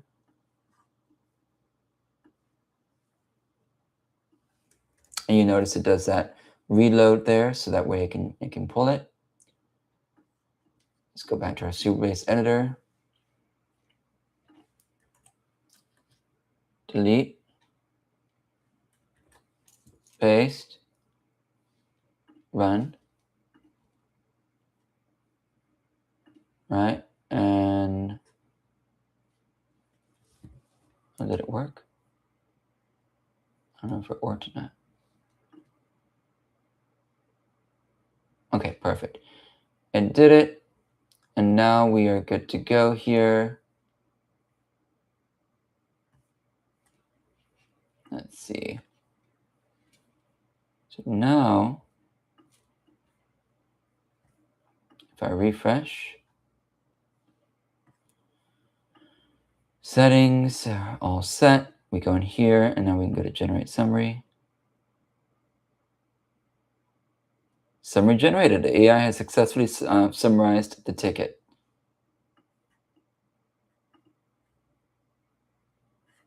Okay, so now we know that it was successful. And if we go back to our logs, edge functions, generate ticket, go to logs, and we refresh, we got a successful one right here. Okay, all right, so that's good.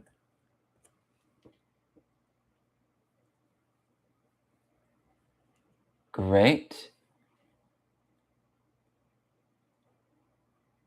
Okay, cool. So now we can say, we can copy this, boom, boom, boom, boom, boom, boom, and successfully generated summary. We're going to say copy as Markdown. Go back here. And we're going to say Okay, great. I got a successful function notification. Here is the log. But I'm going to screenshot this. I'm going to say, but nothing has changed in the summary section. Please see screenshot.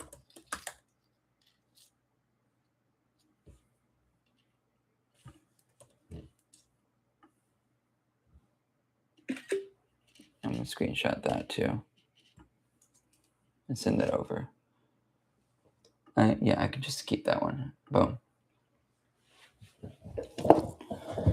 Great. We're getting closer, guys. We're getting way closer here.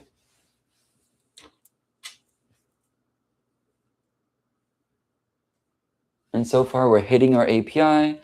Nothing is actually saved in our code or hitting the browser because it's using the supervised edge function. And we see a successful hit in our OpenAI right here. This is my API key. And we see that it was last used on this date, right? So that's great. We got a hit. That looks amazing. Right. So I see exactly what happened. The edge function worked perfectly and updated the database, and the front end successfully fetched the new data. However, the model was still holding on to the old snapshot of the ticket from the moment you clicked it, so it didn't reflect the new AI summary in the UI. I just updated the code to ensure the model always displays the freshest version of the ticket from the live data. If you close the modal and reopen it, or just try regenerating a summary on another ticket, it should now instantly appear on the screen. Okay, let's go.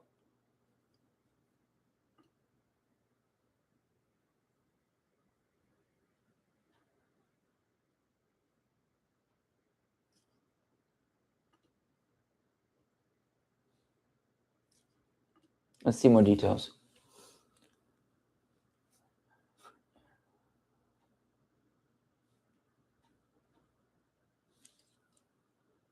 Let's check the database, actually. I'm curious what to put in there.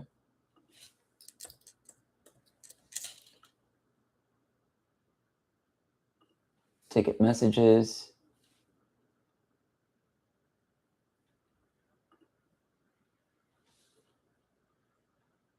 Or tickets.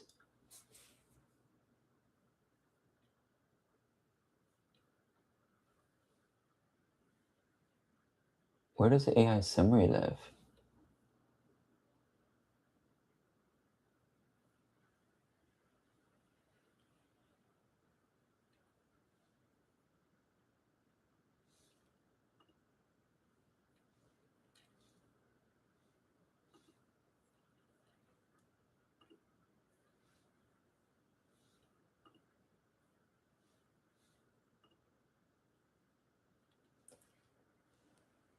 I don't understand where the ticket summary is.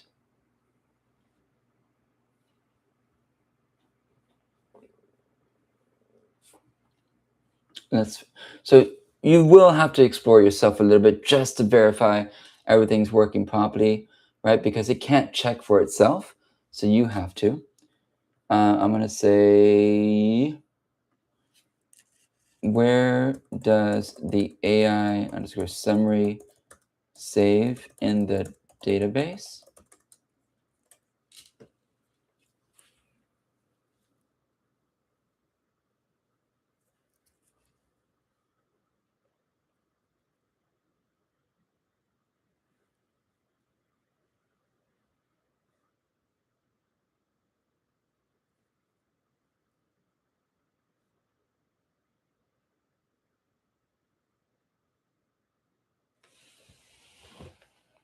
Mm-hmm.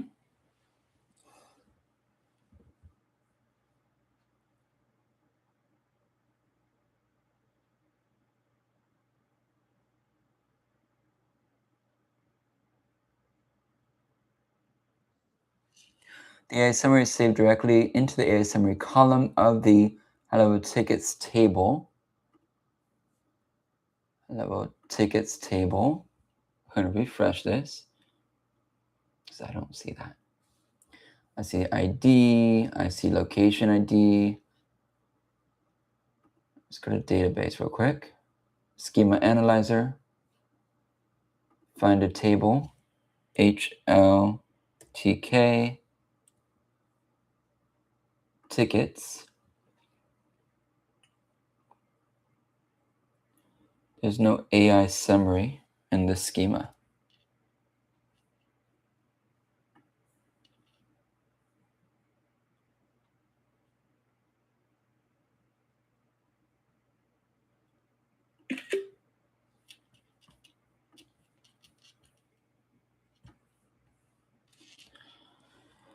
Okay, can you run this command to make sure?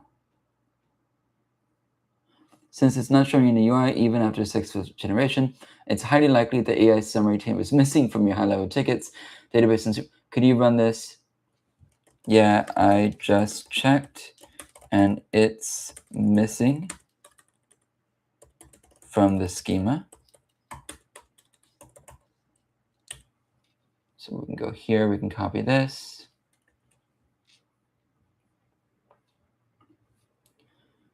Go to SQL editor and run that. It adds a new column there. And now we should be good to go.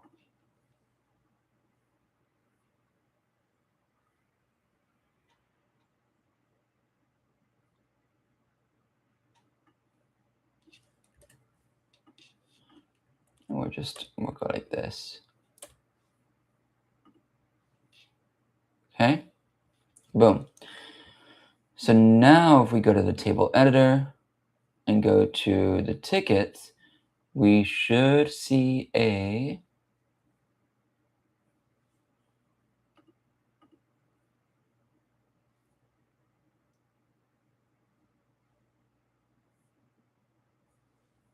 summary. Go to database. Let's go to HighLevel tickets. Okay, AI summary is over there at the end. Perfect.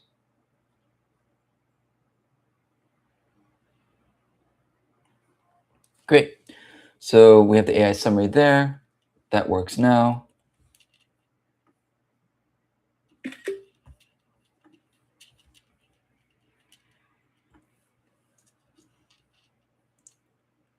I'm going to generate another summary. And there we go, guys. Now we have a summary of the ticket using our OpenAI API through a function server-based through Superbase, which is securely connected. And yeah, this is turning out to be really great. All right, so now we're going to copy this. Let's give it its praises. Okay, wonderful. That works now. Thank you.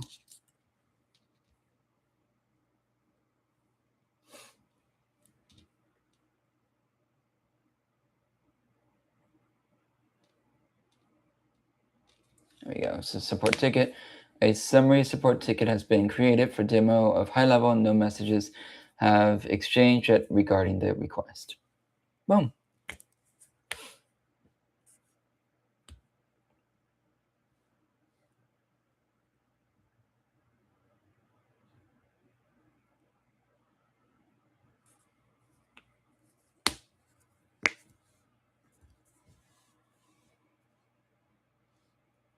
That's so cool. Now that we have that integrated, this is fantastic news. I'm so glad we got the AI summary feature working perfectly. Since phase 4 is officially complete, we are now ready for the final step, phase 5, security and deployment. Let's see.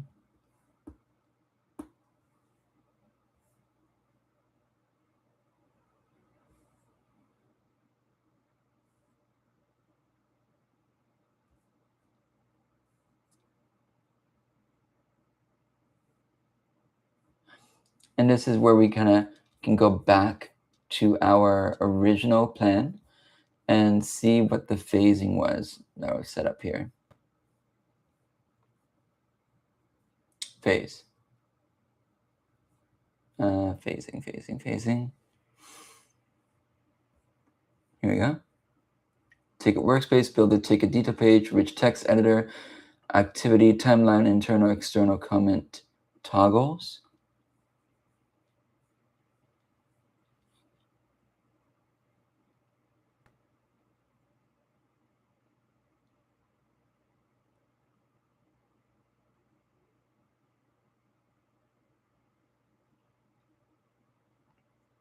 Okay.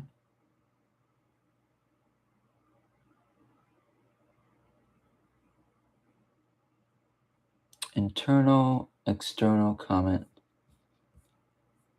So we're going to just copy this here.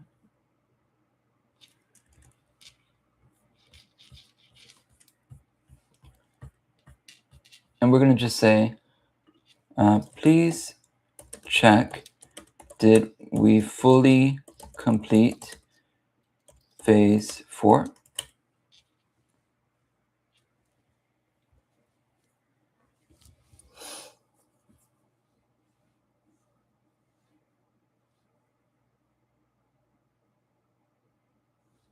So now we've not only built a support ticket system, but we've integrated an AI assistant in that support system.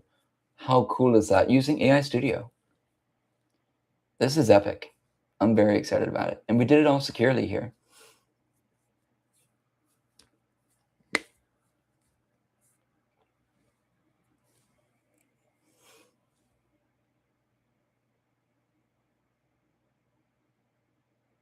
And we did it actually using a new function. I never knew about the edge functions in Superbase. I've been just using Superbase pretty moderately, but that's a pretty advanced feature there, which is awesome. And it gave us the code and everything for it. Yes, phase 4 is 100%. The settings, UI securely saving the encrypted key, the edge function is successfully decrypting it to call, the ASMR is generating. We are officially ready for CRM, iframe. Without a traditional user login system, we will need to implement a clever row-level security strategy using custom headers to ensure users can only access data for their specific location ID. Are you ready for me to provide the final SQL script to lock down the database? Not yet. Just to be sure, on phase 4, I see this. Did we do all of this?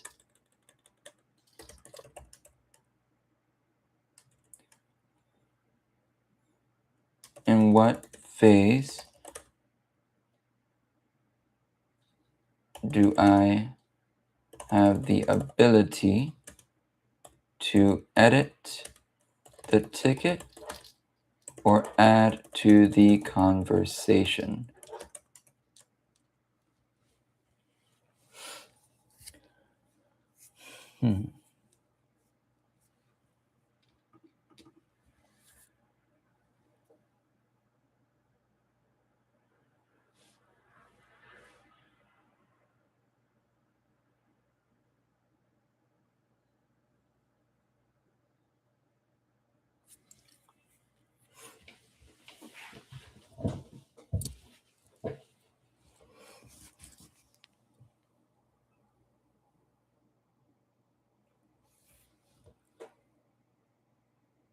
Okay, so now it's saying, oh yeah, I forgot about that, right?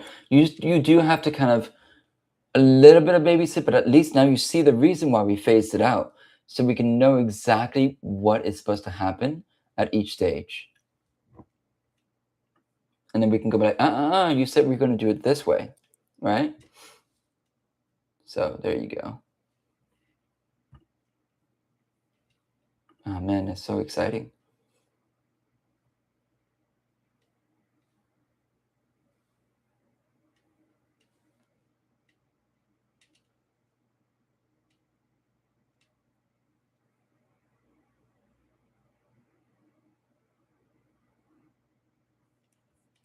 Also, In what phase do we integrate our high-level API to be able to grab the contacts? Let's see.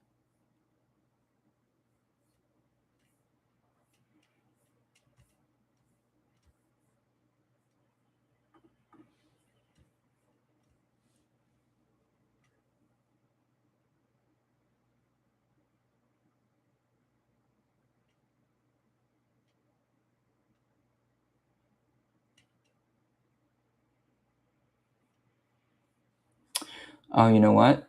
We really should have read a little bit more of the phasing because it doesn't talk about the high-level integration, right? So that's something that we really want to make sure this follows nicely. So we'll go back to it. We're just scrolling down. So it's still working on this phase here.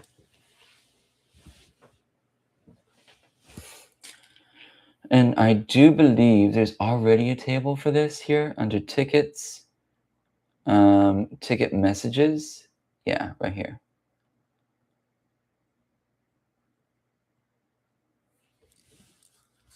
Mm-hmm.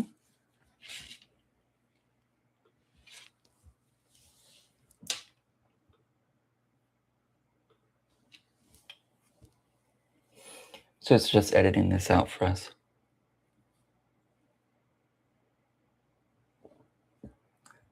I really do love the ability to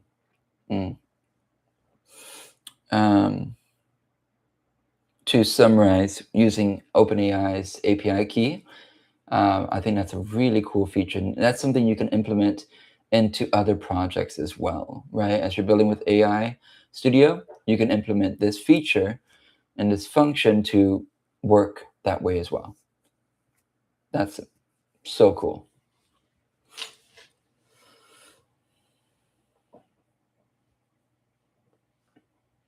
So it really does become a really helpful app with AI built in, not just made by AI, which is awesome.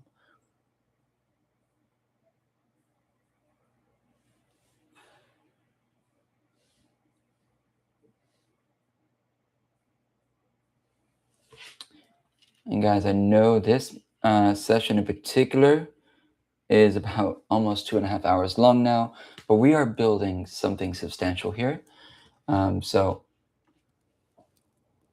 let's keep track. And if you're watching this on a recording, please, you can fast forward the parts that you don't need.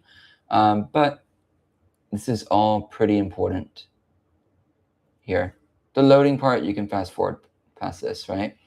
So it's just editing files, so we don't need to watch the paint dry here. So added a message composer. Look at that, new message composer. Public or private reply. Editing. That's awesome.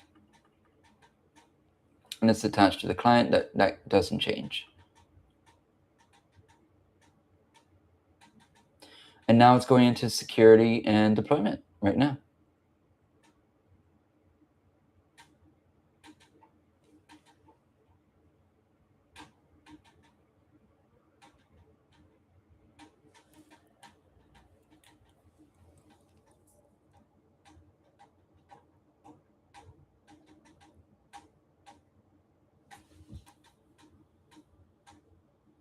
You got ahead of me. I got ahead of myself. Completely missed the actual message composer and editing features from phase 4. We built the AI summary, but skipped the most important part. I just pushed an update that fully completes phase 4. Here's what I added to the ticket detail modal. Message composer, text area at the bottom of the conversation to send replies. Internal external toggle is switched to toggle between public reply and internal note, which highlights yellow and is only visible to agents. Ticket editing, drop downs at the top of the modal to instantly change the ticket status in priority. Because we added the internal note feature, we need to add that column to your database. Please run this quick SQL command in your Superbase SQL. So we have the database messaging. I take out a D. Look, let's just make sure we're not duplicating here. Message is internal. We already have it's internal.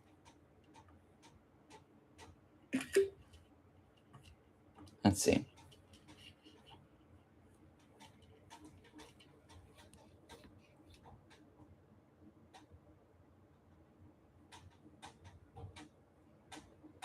Oh, well, we can just copy it, right? It's just naming it the same thing. And we could just run that there.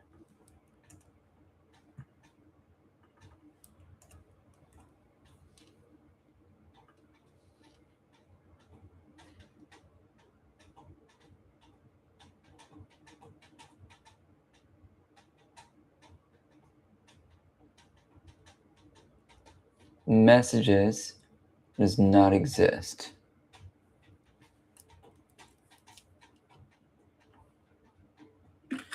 Let me screenshot that.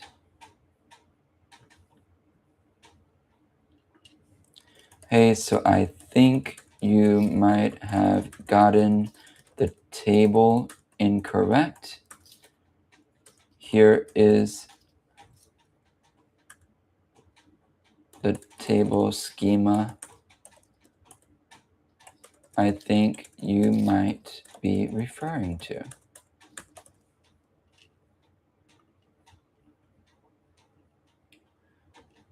Let's go to the table editor first. We're going to do a high-level test ticket, right?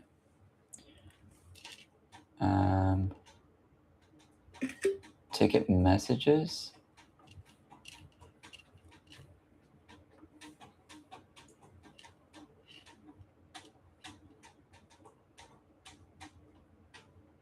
We go to database, find table,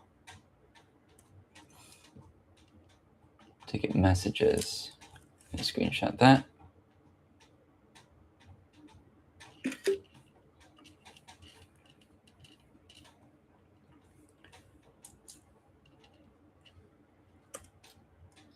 See image, the tickets messages. So what it's called? Ticket messages.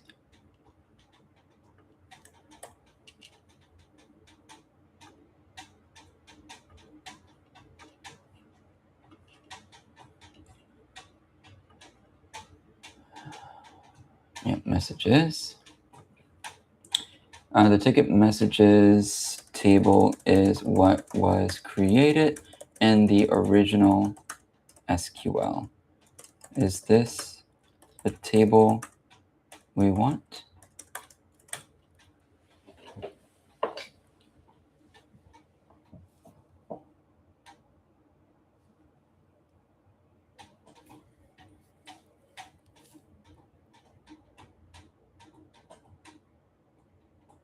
So it's editing that. So now it just says ticket messages instead of just messages. So it's correcting the table.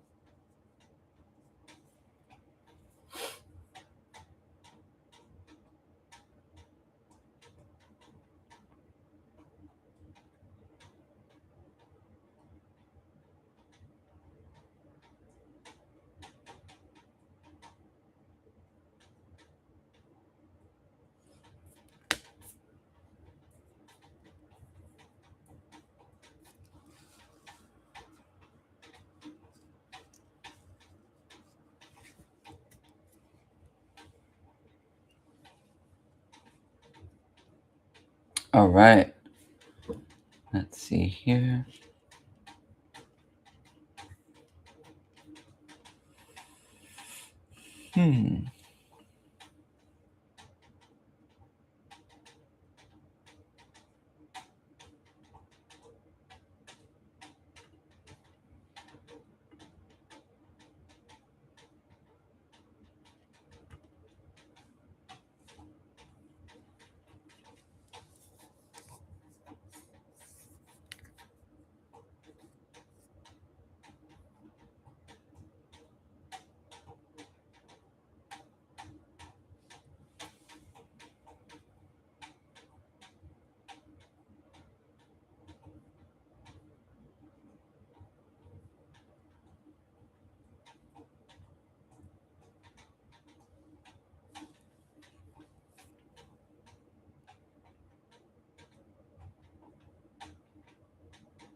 Okay, great.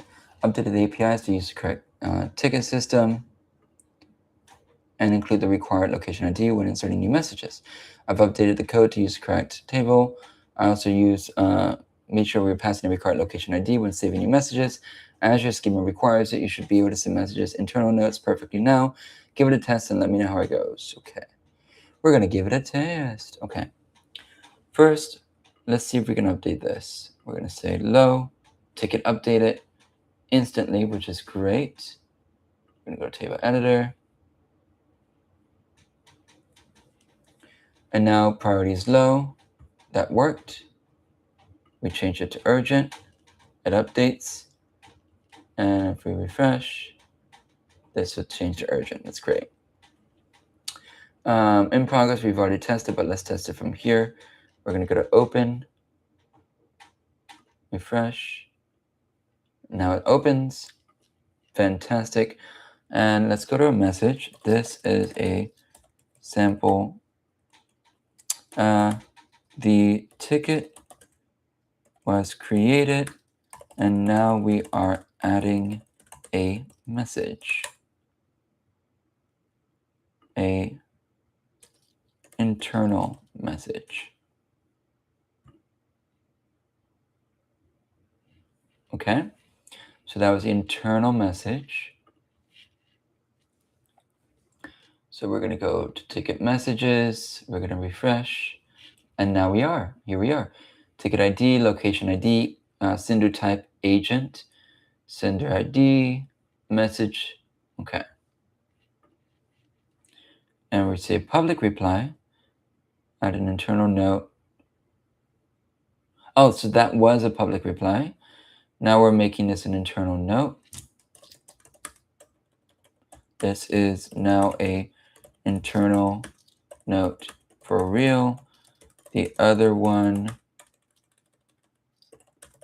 was a public reply. Okay. Okay. And this internal note is true. We have our message and everything here. Perfect. And if we generate a summary, the ticket is a demo for HighLevel, but there is no conversation history or previous messages.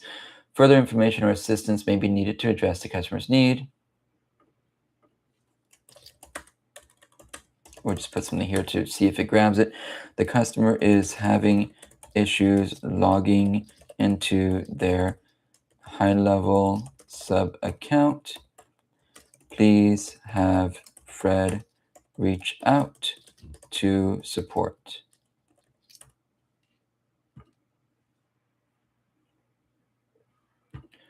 Let's see. The ticket is creation demo for it. There is no messages exchanged. Okay, so we noticed something weird going on here, right? We obviously have messages being exchanged, but our AI studio, our AI agent is not recognizing it, which is the whole point. So we're going to go ahead and screenshot this,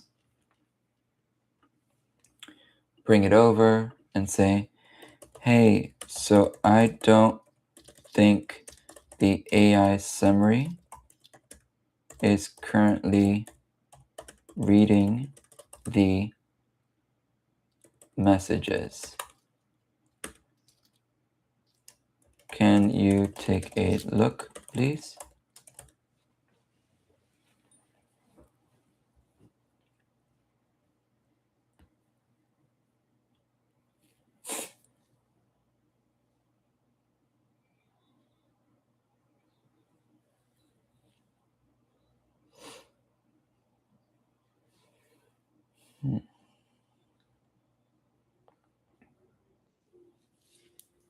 Okay. What does it want me to do? You were completely right. When I wrote the original edge function code for you, we were still using the old table name.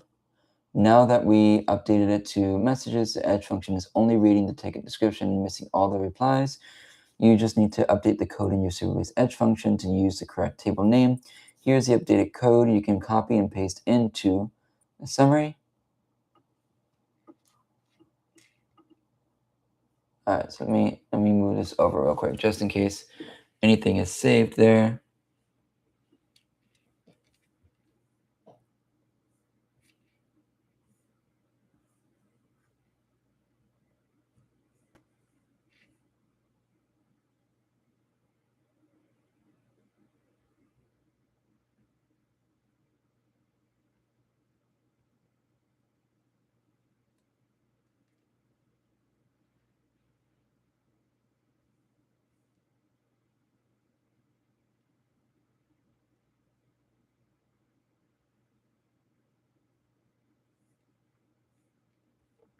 Okay. Now we get to copy this edge function. We are getting fancy here, guys. We're going to replace this now.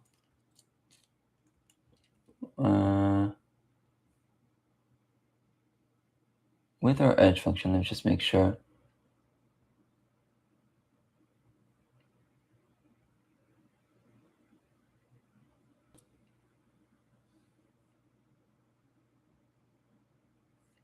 Okay.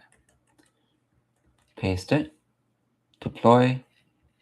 Updates. So now it updated immediately. So now, if we now get the summary, the ticket was created by Saban Smith in HighLevel. The customer is having trouble logging into their sub account. Fred needs to reach out to support the assistant with issue. Woo, we did it. Okay. So now, once we deploy that, it will pull in the replies and internal notes to generate a much better summary. Let me know. Okay, great.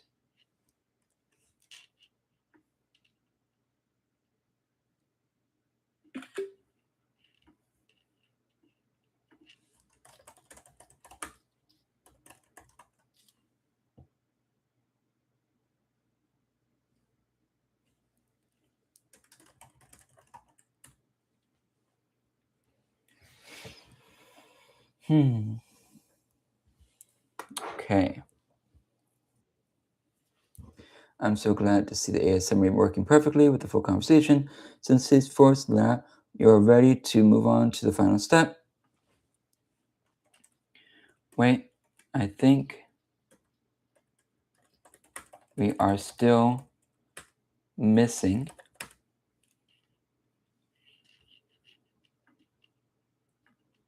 a HighLevel open API.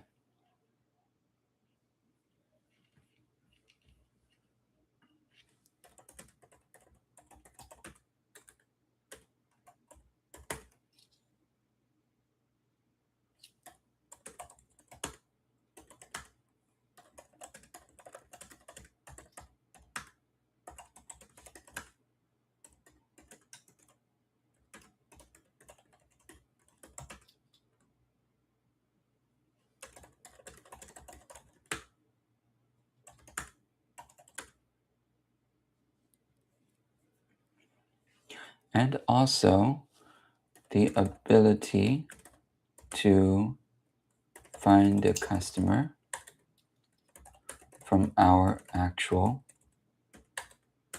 database. So now we're reminding it, right, that we need to integrate HighLevel into this as well. So all the conversations get synced to the conversation thread, which automatically gets sent out to the customer. And then we can use the public conversation replies. That's just kind of managing how this works, right?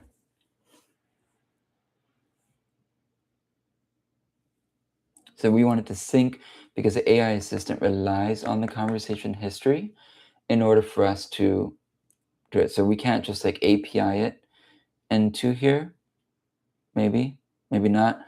But my theory is that it has to live in the same database.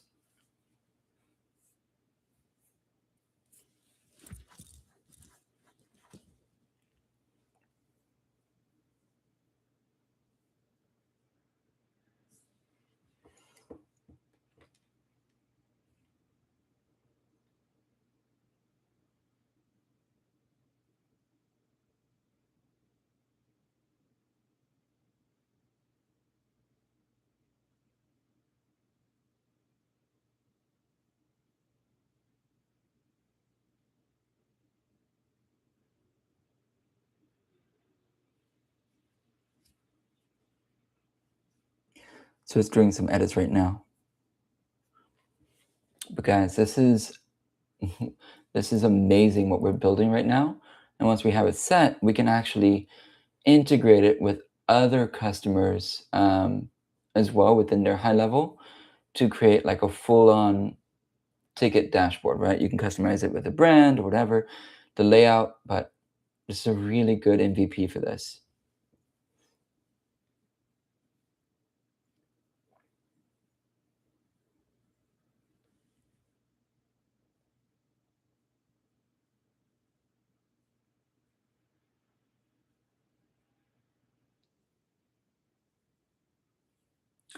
All right. It says you're completely right. We can't officially call phase 4 done without making sure it actually talks to CRM. I just updated the front end to support this. Here's what I built in the app settings page update. You now have a secure input to save your CRM API key along the OpenAI key. Contact lookup in the new tickets modal. There is now a search CRM button. Next to the email field, you can type an email, click the button, and it will auto pull their name directly from the CRM.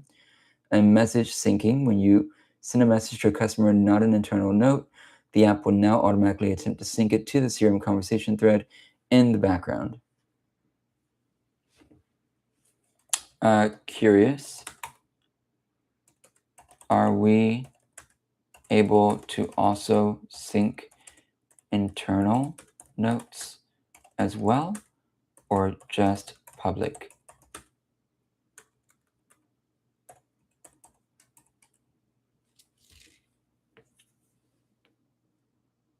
To make this work securely so your CRM APK never touches the browser, you need to run a quick SQL update and deploy the 2 new edge functions.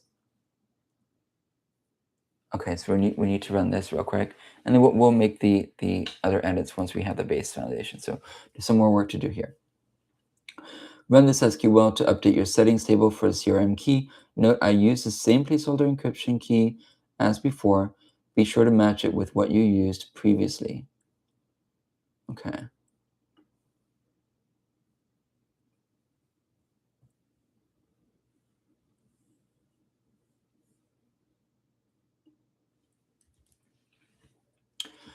All right, guys, so let's see. So we copy that, right? Need to go ahead and run this SQL here, but we need to update the thing. So we need to go here. Where's our HighLevel? We need to go back and find the key that we used before. There's like a 10-bit. So I'm putting it on the other screen so I can keep it secure here.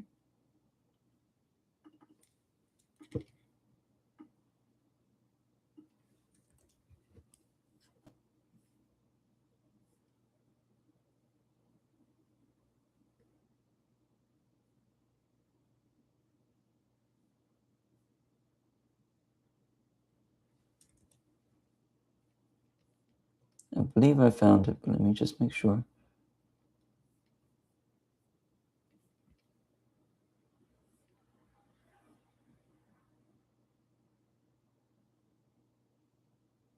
Mhm.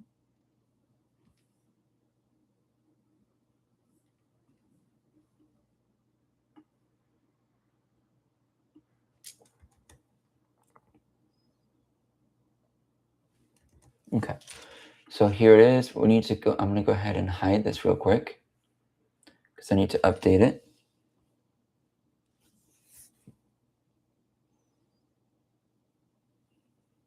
Where is it?